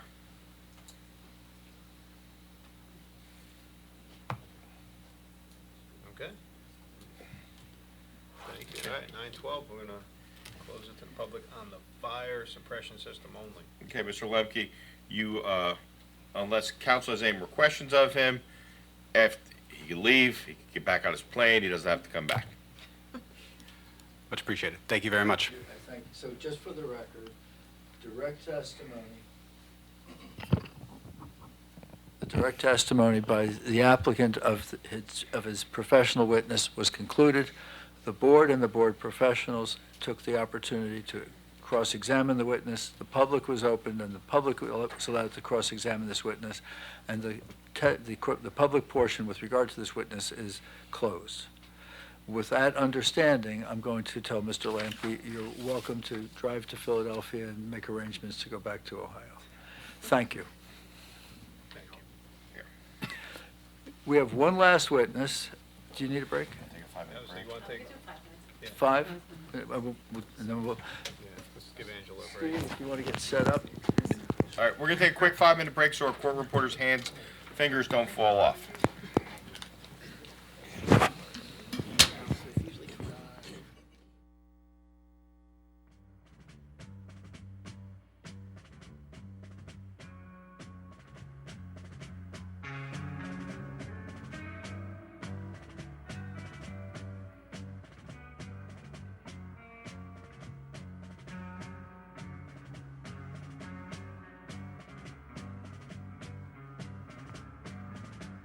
One pill makes you larger, and one pill makes you small. And the ones that mother gives you don't do anything at all. Go ask Alice when she's 10 feet tall. And if you go chasing rabbits, and you know you're going to fall, tell 'em a hookah smoking caterpillar has given you the call. Call Alice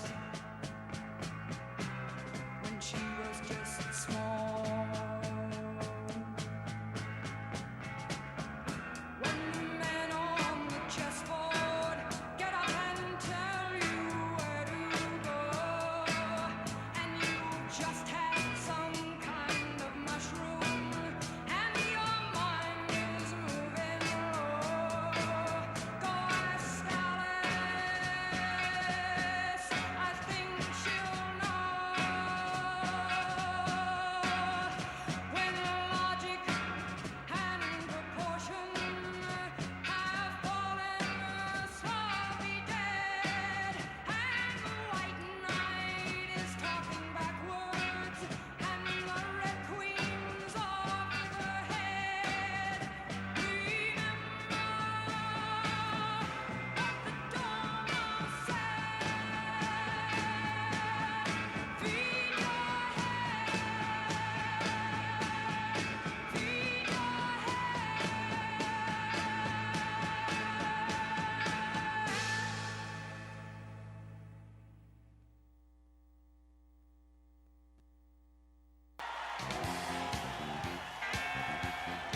up to you.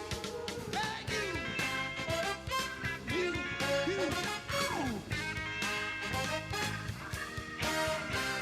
The reason why I ask this question, I used to be the same way. Can I start it to straighten up?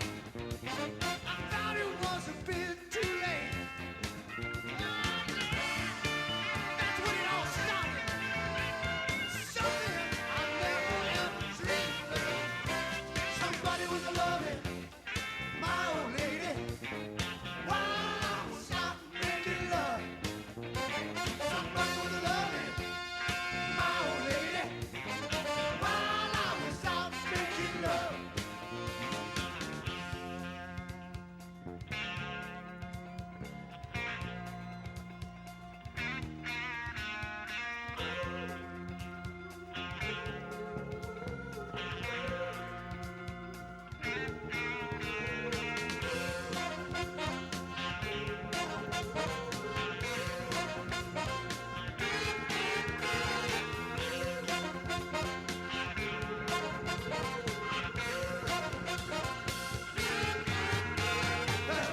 Making love to your old lady while you were out making love. Who's making love to your old lady while you were out making love? Somebody was loving my old lady while I was out making love.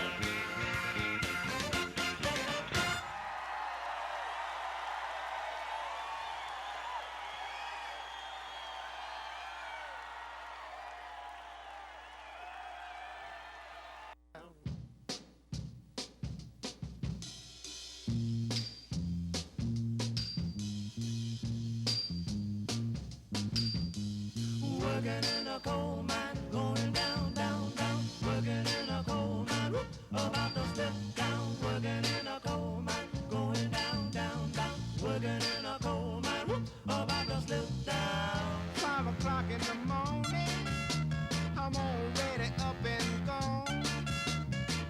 Lord, I'm so tired. How long can this go on? That working in a coal mine, going down, down, down. Working in a coal mine, whoop, about to slip down. Working in a coal mine, going down, down, down. Working in a coal mine, whoop, about to slip down. 'Cause I make a little money, hauling coal by the ton. But when Saturday rolls around, I'm too tired for having fun. Too tired for having, I'm just working in a coal mine, going down, down, down. Working in a coal mine, whoop, about to slip down. Working in a coal mine, going down, down, down. Working in a coal mine, whoop, about to slip down.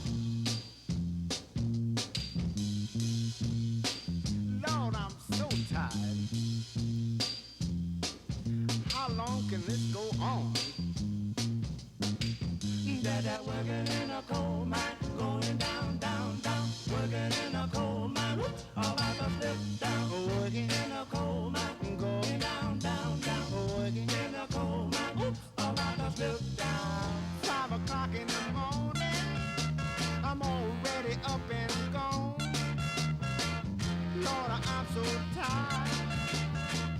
How long can this go on? That working in a coal mine, going down, down, down. Working in a coal mine, whoop, about to slip down. Working in a coal mine, going down, down, down. Working in a coal mine, whoop, about to slip down.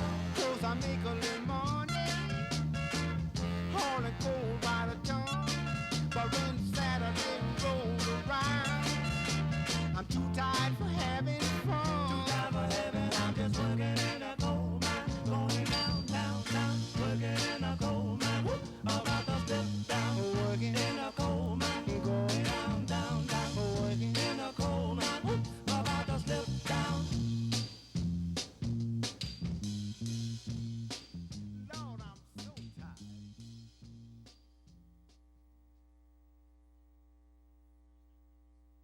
Young girl, get out of my mind. My love for you is the way I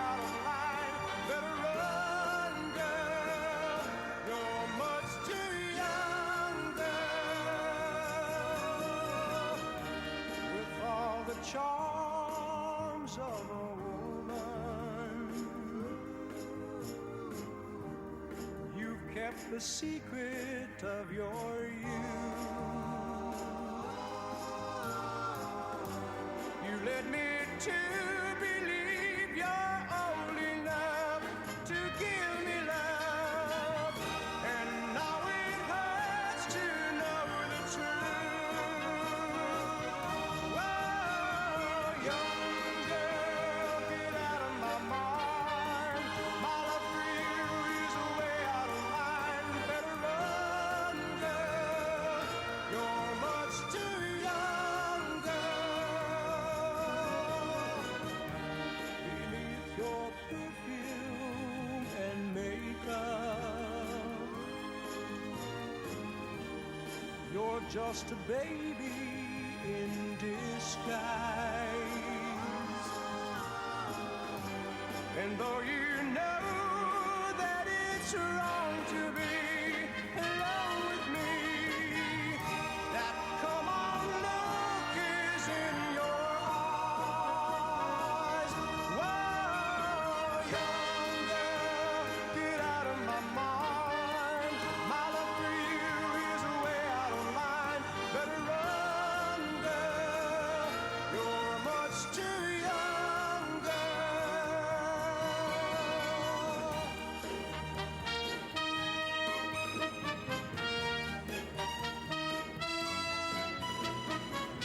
so hurry home to your mama. Did you see the complaint Aberdeen filed? No, recently hit it? Yeah, it's one of the deck actions I got. Oh, I need to look at that. Yeah, I'll send it to you tomorrow. That'd be great. They accepted the number, but I'm just gonna use that form and just change it around where the statute saying we're allowed to modify it. Okay, I'll send it to you tomorrow. Good switch. Went to school for it. All right, 9:25, we're all set? All set. Nola? Danielle, we're good? Danielle, give us a All thumbs right. up. Thank you, everyone, appreciate. I think Angela appreciates the break more than anyone. Yes. All right, Mr. Pape, you want to continue? Surely, thank you, Mr. Chairman, board members. The third witness this evening is Steve Radasti. Steve Radasti is an architect. He has been charged with designing the buildings that are part of this application. He has testified before this board previously, but I'd ask that we have him sworn and share his credentials for the record. Mr. Radasti, please raise your right hand. Do you swear affirm the following testimony you're about to give is the whole truth, nothing but the truth? I do. So please state your name for the record, spell your last name, sir. Stephen Radosti, R-A-D-O-S-T-I. Mr. Radasti, please share with the board and the board's professionals and the public your profession and education background. Mr. Pape, So I'm my- going to cut you off. Mr. Radowski's been here many times. We accept his credentials, but thank you for offering that, but we do accept him as a professional. Well, that's a nice courtesy back. Thank you. Mr. Radasti is an architect. He'll testify as an architect, and his expertise in the field is recognized. So if you would, I'm going to ask if you could identify the exhibits that you'll rely upon this evening so that Ms. Sims can have them ready. And then I'm going to ask that you take us in a narrative through your presentation of the buildings. At the end, I'll have a couple of questions for you.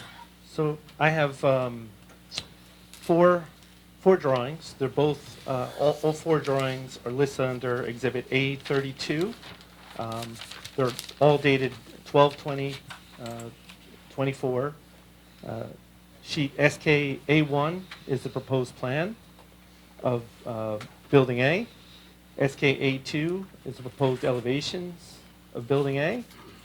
SKB1 is the proposed plan of Building B, and SKB2 are the proposed elevations of Building B. Where would you like to begin? So if I could bring sheet SKA2 up on the screen, that's the second sheet. Yeah, that's the one. So the two proposed buildings are designed as one-story tilt-up concrete warehouses with office space. Building A is 300 feet deep by 720 feet long for a total square footage of 216,000 square feet. Building B is 300 feet deep by 450 feet long for a total square footage of 135,000 square feet. Each building has a total of up to 3,000 square feet of office space. The office spaces are located in a prominent corner of each building. The buildings will be constructed of non-combustible construction and will be fully sprinklered and have a standpipe system to the fire official's satisfaction.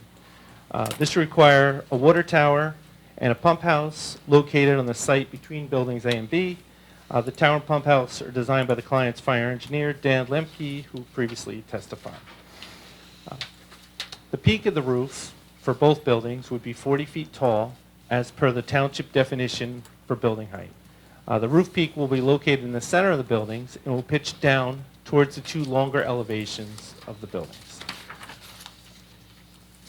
Also, these buildings appear to have more overhead doors than they actually will when you look at the site drawings. However, some of those bays between the overhead doors are actually taken up by swinging exit doors with stairs down to grade. Building A has 39 loading dock doors and 2 drive-up garage doors, while Building B has 16 loading dock doors and 2 drive-up garage doors. The office areas of both buildings will be heated and cooled with rooftop HVAC units. These units will be hidden behind the roof parapets, and if needed, the roofs will be lowered over the office areas so that the units are fully concealed from view. The warehouses will be heated and ventilated only. The warehouse heating units will be installed inside the building themselves with a radiant type heating system. The buildings will have, each building will have a trash compactor. They'll be located in one garage bay at each building. However, the compressors that serve the compactors, or the hydraulics for the compactors, will be located inside the building. This will minimize any compactor noise at the exterior of the buildings. So at one prominent corner of each building, there will be a focal point that draws attention to the entrance at the offices. Each corner will include a large amount of glass to let natural light into the office areas. A steel and metal-clad roof provides a horizontal aesthetic element while providing protection from the weather to people entering the front doors of the offices. The buildings will be constructed of tilt-up concrete sandwich panels of 5 different earth tone colors. And we provided a darker colored water table at the base of the walls in order to aesthetically anchor the building to the earth. We also provided a series of vertical and horizontal color bands in order to break up the massing of the building. We decided to break up the horizontal line of the building parapet every 20 to 25 feet with cutouts in the parapet to give visual interest at the top of the walls. In addition, we provided real and faux clear-story windows to provide an interesting rhythm at the top of the building. To add more visual excitement at the corners, with the corners with the offices, we ran the dark water table diagonally up and over the office areas. This creates a dynamic aesthetic at the entrances, emphasizing the importance of the corner. The same colors, materials, and architectural details will extend around all 4 elevations of both buildings. So at the corner of each of the buildings that has the office, we added an address numeral sign. And that's at the top. These are non-internally illuminated, 30-inch high metal channel numbers in order to draw attention to the entrance, and the street numerals will be helpful for emergency vehicles. At the facade near the main entrances to the offices, there will be one 3-foot by 10-foot internally illuminated backlit aluminum channel letter sign stating the business name. There will be one sign at each building for a total of 60 square feet between the 2 buildings. There will also be one proposed monument sign near the entrance to the property, and this is designed to match the materials at the buildings with several colors of earth tone colored concrete. The entire sign structure is 7 feet 6 high by 13 feet 6 inches long. The signage itself will be internally illuminated and will be a total of 34 square foot per side. At the top of the sign will be 12-inch high non-illuminated metal address numerals. The sign structure itself is 85 square feet per side. And we are mostly in compliance with section 35-4-16, architectural guidelines and design standards for non-residential buildings. However, a few design waivers are required. 35-4-16.4, primary facade material and color. Our primary facade material is colored tilt-up concrete panels instead of split-face concrete block. However, section 35-4-16.4A1 allows the reviewing authority to approve concrete tilt-up walls. We will be using earth tone colors to match the ordinance. And then the other item is section 35-4-16.6, roof configuration. Roof shall be sloped hip or gable roof with a minimum of a 5-on-12 pitch. Given the size of the building, this would not be feasible to construct a hip or gable roof for this building. However, section 35-4-16.6B allows the reviewing authority to approve pitches no shallower than a 1/4 inch per foot. And we have designed the building to meet this requirement with a membrane roof at a 1/4 inch per foot pitch. The building will not be LEED certified. However, we will have significant green design elements. Some of these items are that the exterior walls of the building will be constructed of tilt-up concrete, which produces less material waste than more traditional construction methods, such as concrete block walls or other conventional construction. The exterior walls will be constructed with concrete sandwich panels.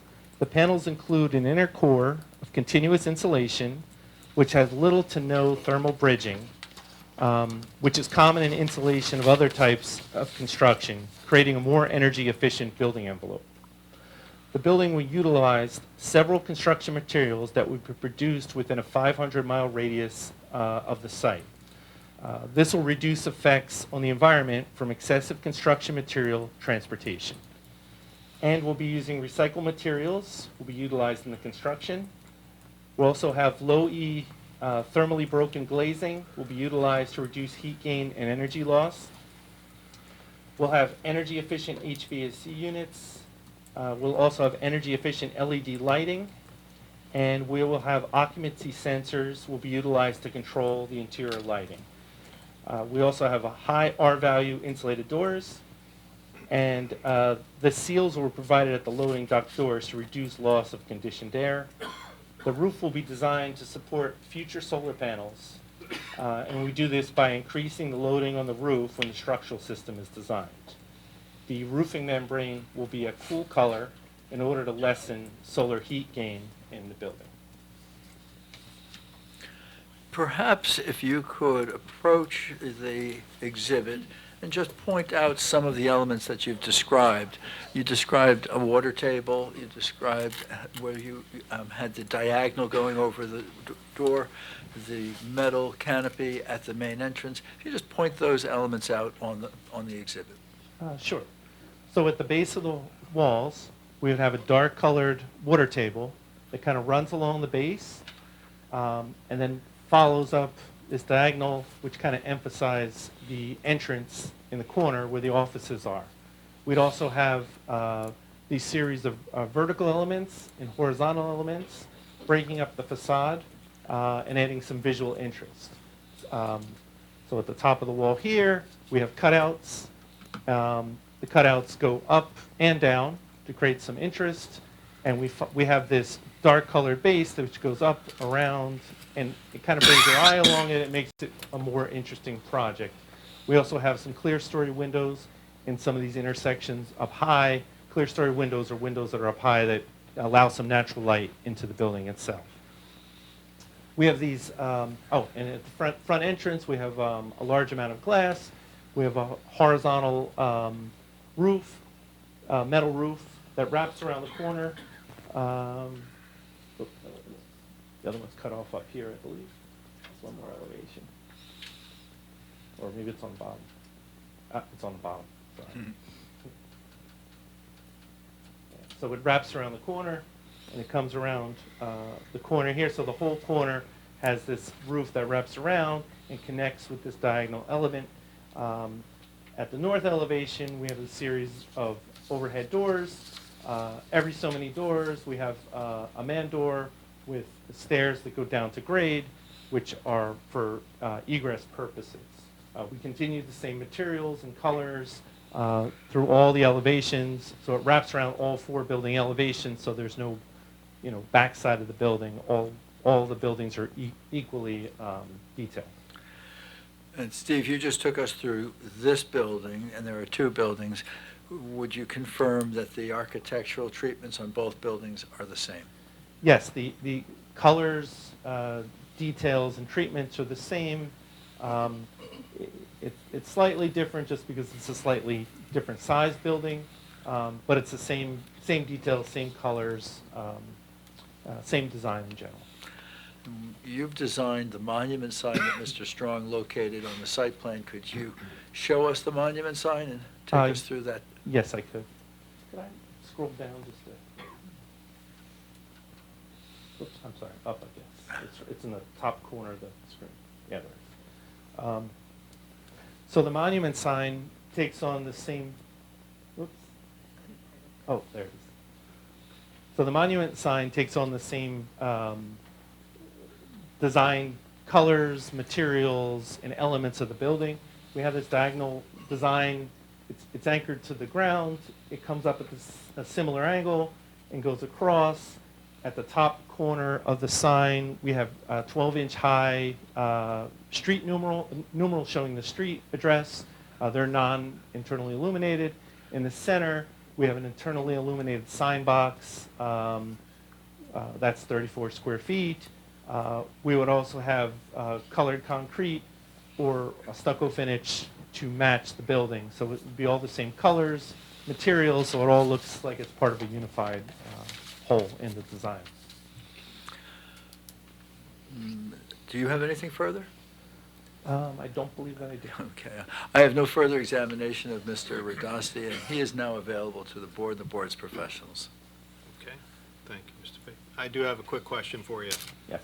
We have 40 feet to the ridge, and it's going to slope to each side for drainage. Correct.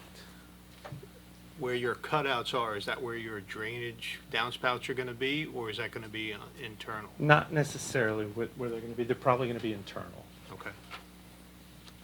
The other question I have is regarding your heating or HVAC that's going to be roof mounted. That's correct. So for the office area, it would be roof mounted. In the warehouse itself, it would be radiant heating. There was no cooling in the warehouse. So they would be radiant heats, and they would be suspended from the structure inside the building. Okay. So only on the office side, we're going to be posting down to the steel structure below and then screening around the perimeter? Yes, and so the rooftop units would be behind the parapets over the office area.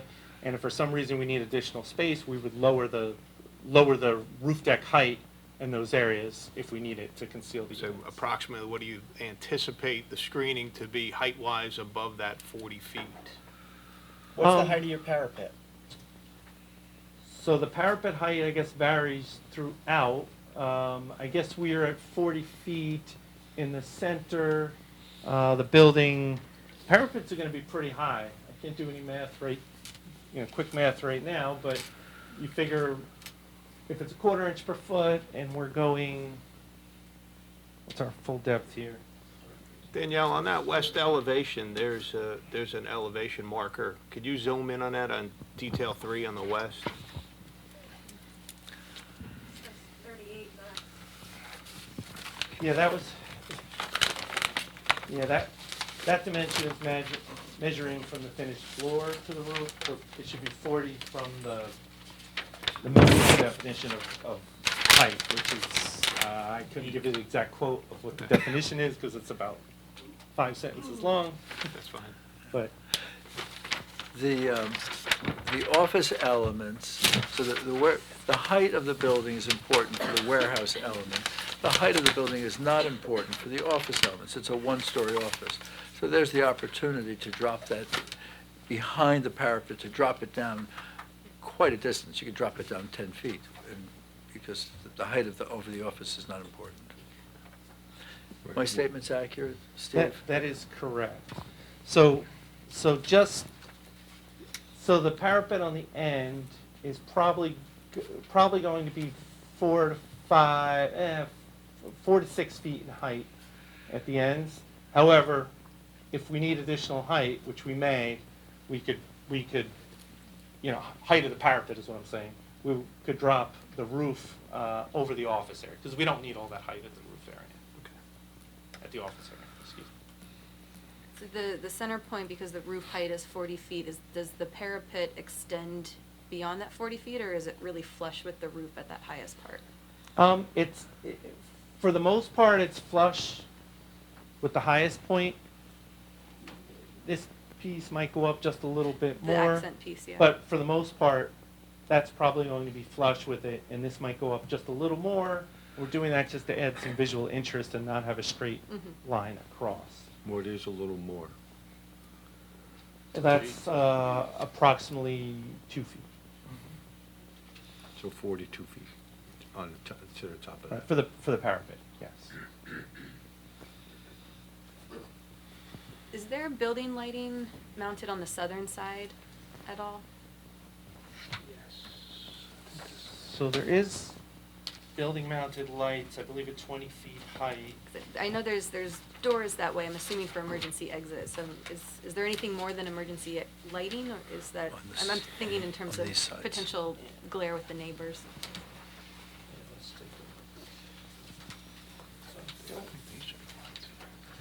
Peter has none.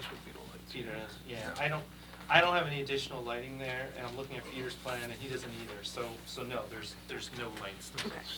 And those doors, if I'm correct, are emergency exits, the ones on kind of the outside of the building that don't face the parking lot? Correct, those are. They would have lights on the underside of those canopies over the doors. So, but they would just be recessed. Just direct, yeah, directly. Hi-hats, LEDs of low wattage in those areas. For emergency access? Correct. Or exit, yeah.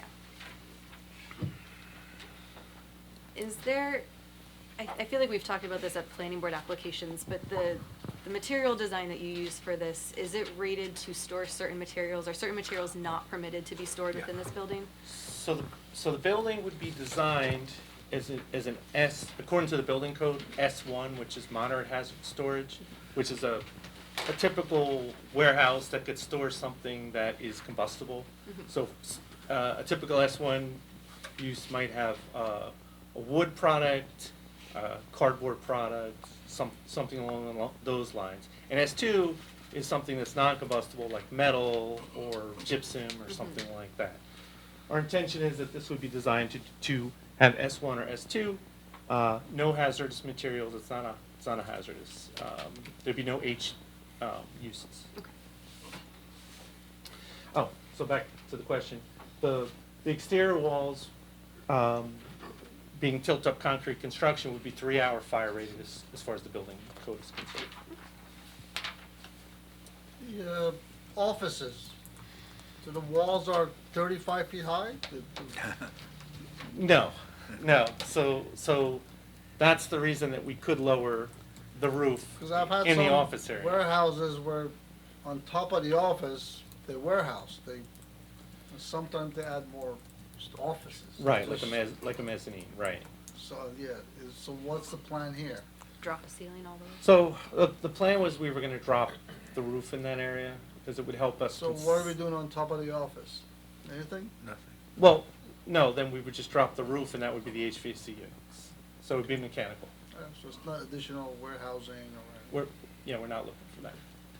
It's one office per building? It is. We have 3,000, up to 3,000 square feet. So again, I know you don't have tenants yet, but you would anticipate, that's designed for one tenant per building, Yes, it essentially. is. It's only 3,000 square feet.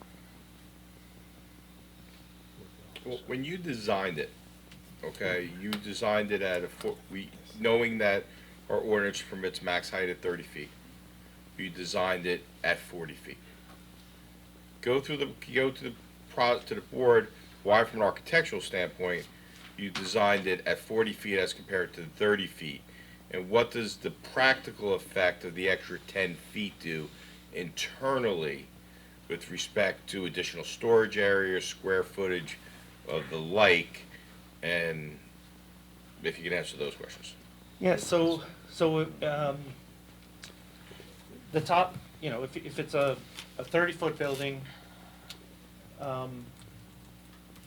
since we're calculating from the top of the roof, there's also going to be a approximately 6 inches of insulation. There's going to be 1.5 inches of metal decking.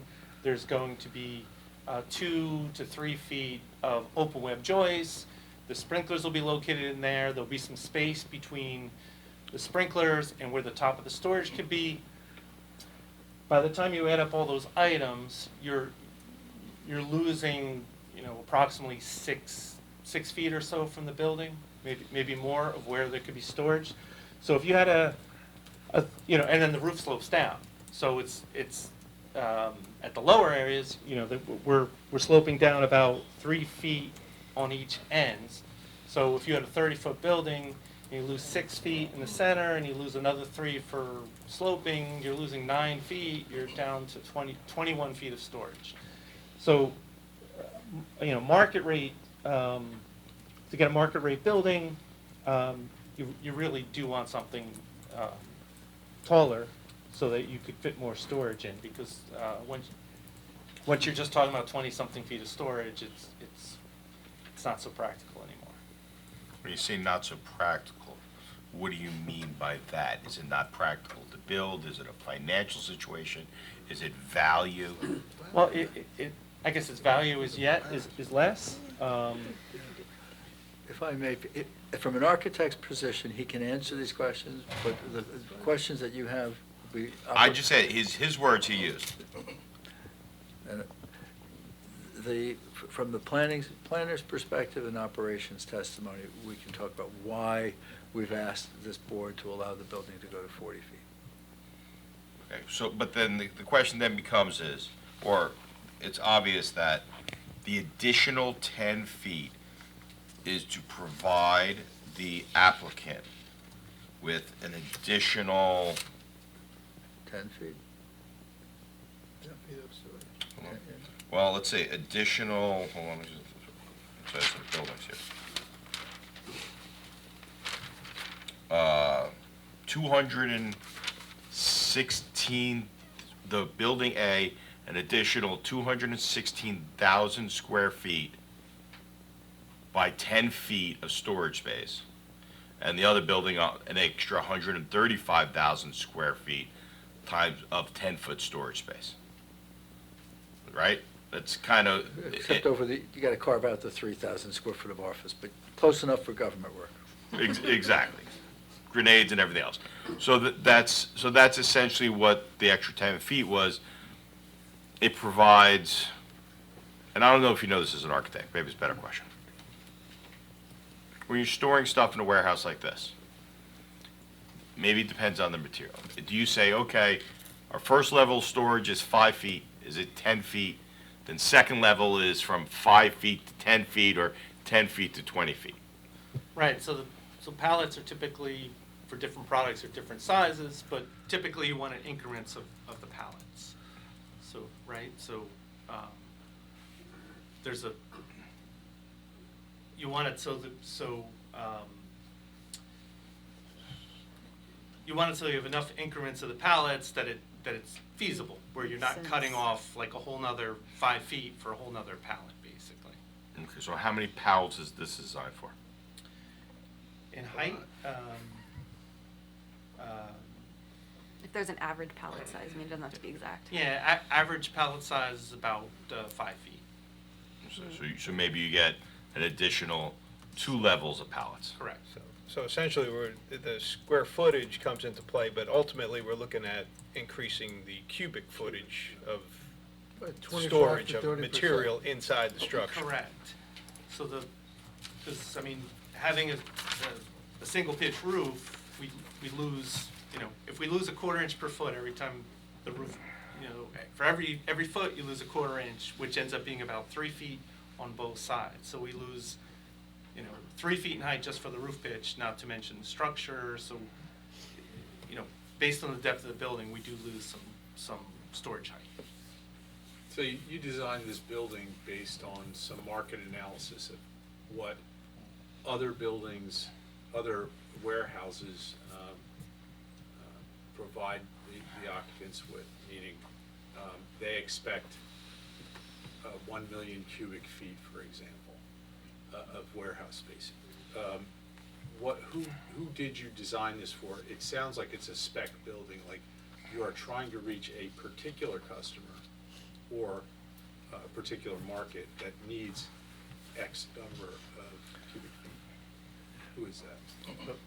Mr. Radasti was directed to design a 40-foot building. He was not part of the decision-making for the building height. That decision-making will be testimony that's provided to you, but not. By whom? But it will be from the planner and from operations testimony. Okay. But I guess you could partially answer that question, where in your experience as an architect, and clearly you do a lot of warehouses, what is a typical size in terms of height that you see? What is most common? What is the range even? Typically 40 to 50 feet. Okay. Typically. What's, I'm sure you've seen shorter ones, in this town included, so. Yes, yeah, but they're less typical, for a modern warehouse. Mhm. Warehouses from years ago were, different when they were block, and construction types have changed, and they've different sizes, different layouts than they have in the past. Yeah, 40 to 50 feet.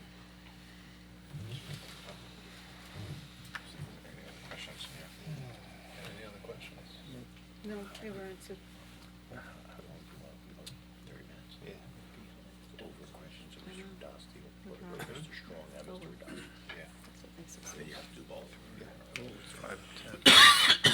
Board members, nobody has any additional questions for Mr. Radonsky at this time? Because what I'd like to do is at least get this open to the public to get some feedback from the people that came out tonight.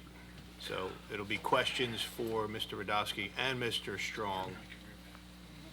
Unless you think we just focus on one, have them both ready to go. As you direct, I mean, the I'd testimony. say have them both available, but Mr. Radowski, since you're sitting up here, you're on the firing line We'll keep first. Mr. Strong, and we'll keep. Well, him nearby. I think we'll probably let them both, we'll kind of play it by ear as Yeah, we want to, you'll see, I don't know where the public wants to talk more about. Okay, so same instructions as before.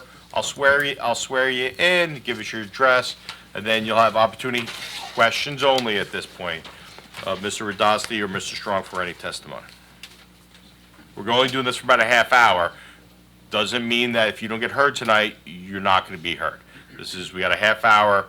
You all came out here tonight. We're going to try to give as many people we can an opportunity to at least ask some questions and get some answers. So, who wants first bite? at 9:56.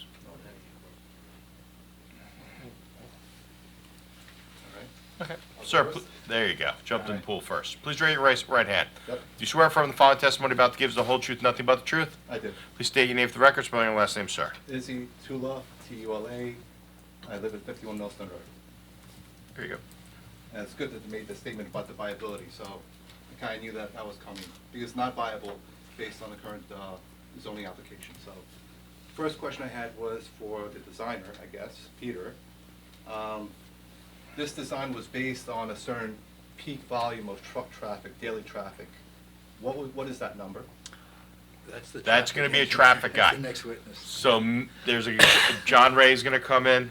Scott. I know. Scott. Oh, okay. Scott's coming in, and so there'll be a person that'll testify specifically at what peak traffic is, on and off. All those traffic questions, you'll hear plenty of it. Okay. I have an operational question then, since that's connected to it, right?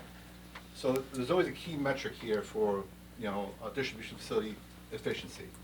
So the key metric here is truck transfer time, right? So what is that truck turnaround time? What is that TTT rate? What are you expecting per day? That's by- operations testimony. That's So operations again, per day. I know it's that, and this is one of the reasons why we generally ask the public to hold their questions to the end.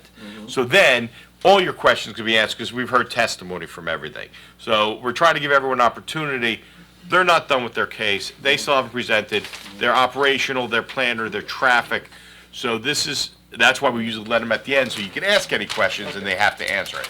So if we could just stick to what Mr. Strong testified, and again, you can ask those questions at a later date. We're not cutting you off on that. But they don't know the answers to those questions. I have no other questions. Thank you, Mr. Tula, appreciate it. All right. Come on up. Oh, no.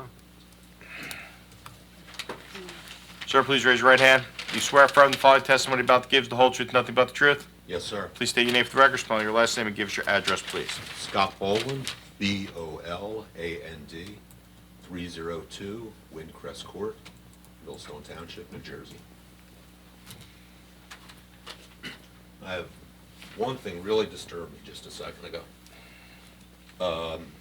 You know that the regulations here in town are 30 feet, correct? Yes. Okay.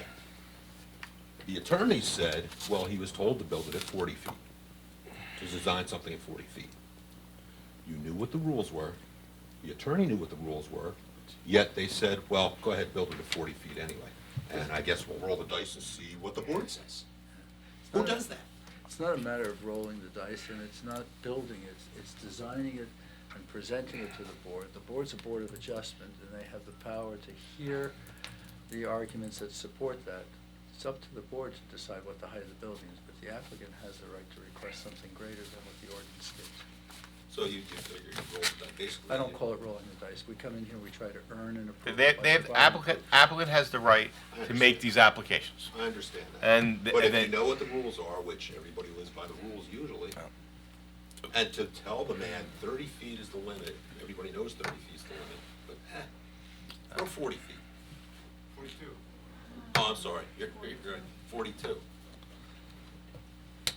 Aren't you a little insulted at that? No, we don't answer, board doesn't answer questions. You'll have opportunity to make a statement at the end whether you think the applicant is satisfied with the burden and you oppose the application. This is solely for questions. And the reason why the law created this board is for people to say, hey. I know all those things, Right, but it's- I'm just trying to grasp why everybody knows what the ordinance is. And I say, let's try 40, or 42, let's see what happens. So there's no real answer for that, right? That's not a question for the engineer or the architect, sir. It's a rhetorical Okay, question. who's the actual applicant? They haven't testified yet for the operations. Okay, well, can I ask them why they decided to try to push 40? If they testify, you can ask them those questions. That's, again, same things I told the last gentleman.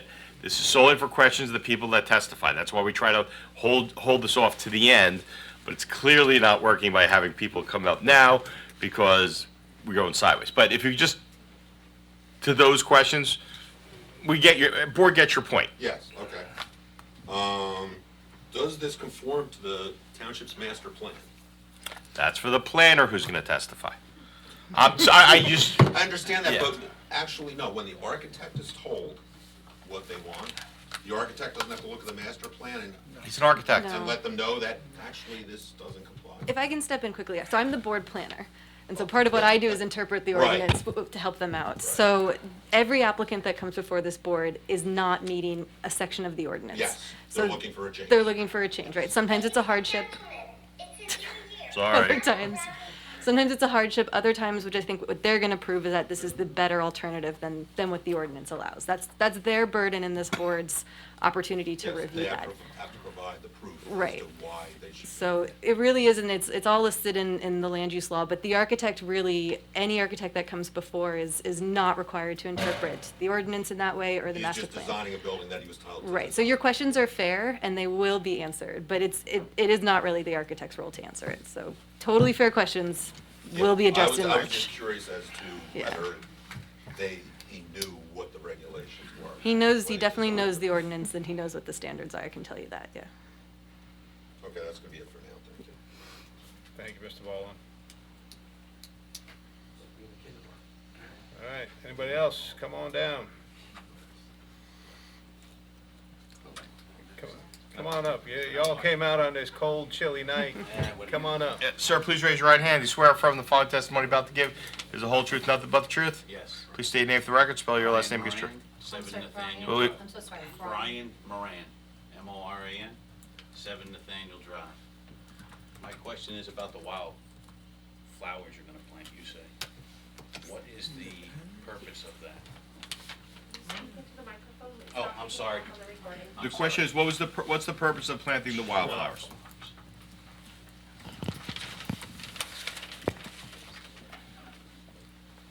A couple things. It provides ground cover for the farm field areas that don't have any permanent cover at this point in time. And it's aesthetically pleasing. It encourages pollinating insects and that sort of thing to inhabit the site and to do their benefits to the adjoining sites. So, But it's probably gonna overgrow, correct? The intention is There's for no, it to. there's no, We intended it to be a successional growth. The board has asked that we revisit that area to come up with a different scheme. We've indicated that we would do so.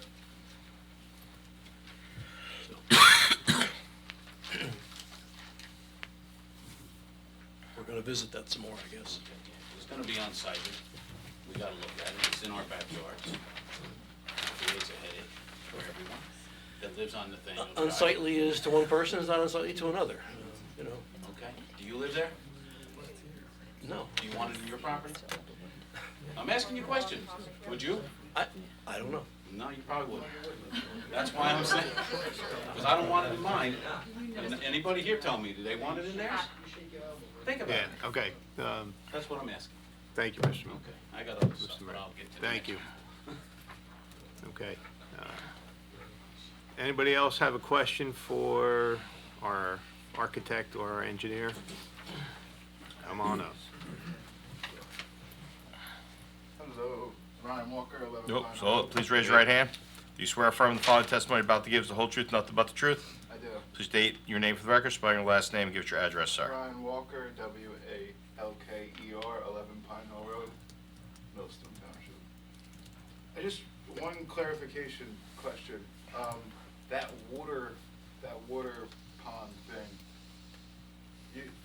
that's gonna be directly hooked up to a well, that any time it goes below a certain level, it's just gonna automatically feed from the well. Yes. Got it. Thank you, Mr. Walker. Thank you. All right. Anybody else? Additional questions for Mr. Strong or Mr. Radowski for engineering or architecture? I know you got a question. Come on down. Can you ask this gentleman not to write down my name, please? Well, He's writing everybody's well, addresses. that's all right, because I have to swear you in anyway, sir. Please raise your right hand. Do you swear affirm the following testimony about to give is the whole truth, nothing but the truth? I do. Please state your name for record, spelling your last name, and give us your address. K-R-A-W-I-E-C. Oh, you gotta slow down. She's typing every word. You I have know, to- he's writing it too, so I just Okay. wanna- Nope, she's our court reporter. K-R-A-W-I-E-C, 6 Red Owl Court. I have a question. You said the building is gonna be, proposed for solar? It's going to, it's designed to have future solar panels on it. Now, I know we dismissed the fire guy, but now how has that changed the fire response and the building burning time? Because now you're adding something that's constantly burning. So I know it's a fire code question, but still. yeah, I mean, there's no additional code requirements for a building design, for fire rating, for. Should we have some? Okay, let him answer the question. He answered already. He was in the middle of talking. He said nothing was gonna happen.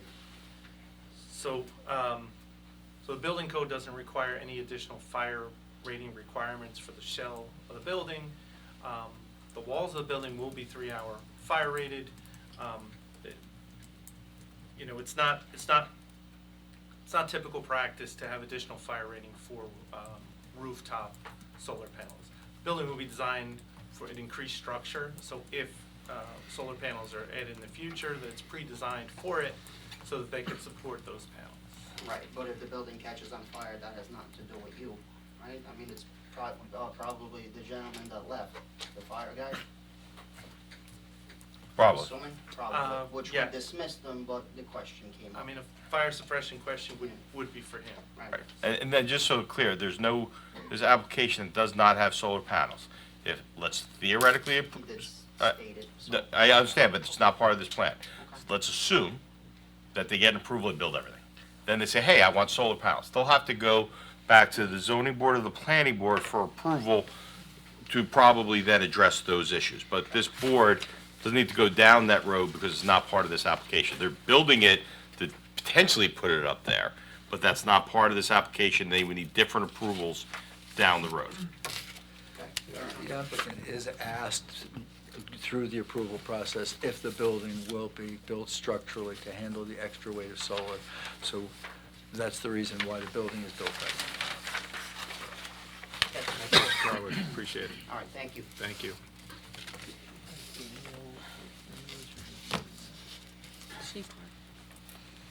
Okay. Anybody else would like to come up, ask any questions? No? All right, come on down. Sir, please raise your right hand. Do you swear affirm the following testimony about gives the whole truth, nothing but the truth? I do. You state your name for the record, spelling your last name, and give us your address, sir. Anthony Morris, 3 Rue Court. That's right. M. Rue, R-U-E. I didn't get the last name, I'm very sorry. Morris, M-O-R-R-I-S. Thank you. So the state development and redevelopment plan shows that we're a rural and environmentally sensitive planning area. You said you were not going for a LEED certification, so I'm just confused in the environmentally sensitive planning area why you wouldn't go for some more green certifications as far as LEED or even the design, like a green roof or green walls, rain gardens, any of that. Well, we are designing, I mean, getting certified by LEED is different than designing. You could design with all the criteria as a LEED building, just not getting certified to be a LEED building, right? Yes. So to be certified as a LEED building, you have to hire people to come in and examine everything, and, you know, they do a report, and I mean, we're not looking to get it LEED certified, but we're still using a lot of green ideas. I mean, I believe I've listed about 12, 13, 14 green ideas that we're planning on doing in the building. Yeah. So I mean, we are doing a lot of green. All those items that I mentioned are different things. So if you do a LEED certified building, you would still do these. For instance, you get points for having construction materials that are produced within a 500-mile radius of the building. You get points for that, because basically LEED is a system. There's a couple different, you know, there's Green Globes, there's LEED, there's different companies that certify it. And you basically add up, you get points for certain things, you add up the points, and that's how you become silver, gold, platinum, whatever. But we're still designing to those ideas, we're just not getting certified for it. Okay, thank you. You're welcome. Thank you, Mr. Morris, appreciate it. Anybody else like to come up? No? All right. Now, it doesn't mean you can't ask questions next time, but at 10:11, we will close the public portion right now for this evening. Okay. All right, so this application, members of the public, this application is carried to March 26th, is that day right, Danielle? 2025 in these chambers at 7:30 PM. It's probably going to be the second application, but please come at 7:30, because you never know if the first application is going to notice properly and show up. So that's the next time this will be discussed, will be March 26, 2025 at 7:30 PM. If you received certified mail previously, please be advised you will not receive it again. This is your notice. The next time this is here, we'll see you March 26, 2025, and come earlier to get better parking spaces. Thank you all, and good night. Thank you, Mr. Could we, We will be going into a closed session, which will be exclusive of the public. We'll ask everybody to please make their way out to the lobby quietly. We have a few people in. all right, so I need a motion to go executive session, discuss pending litigation. The following portion of the meeting is exempt from the open public's meeting due to pending litigation, and the privilege will remain in effect until the privilege is no longer necessary. We have a motion and a second. I'll make a motion. All in favor? Aye. Okay. I wish I could. Once everyone leaves, we'll go.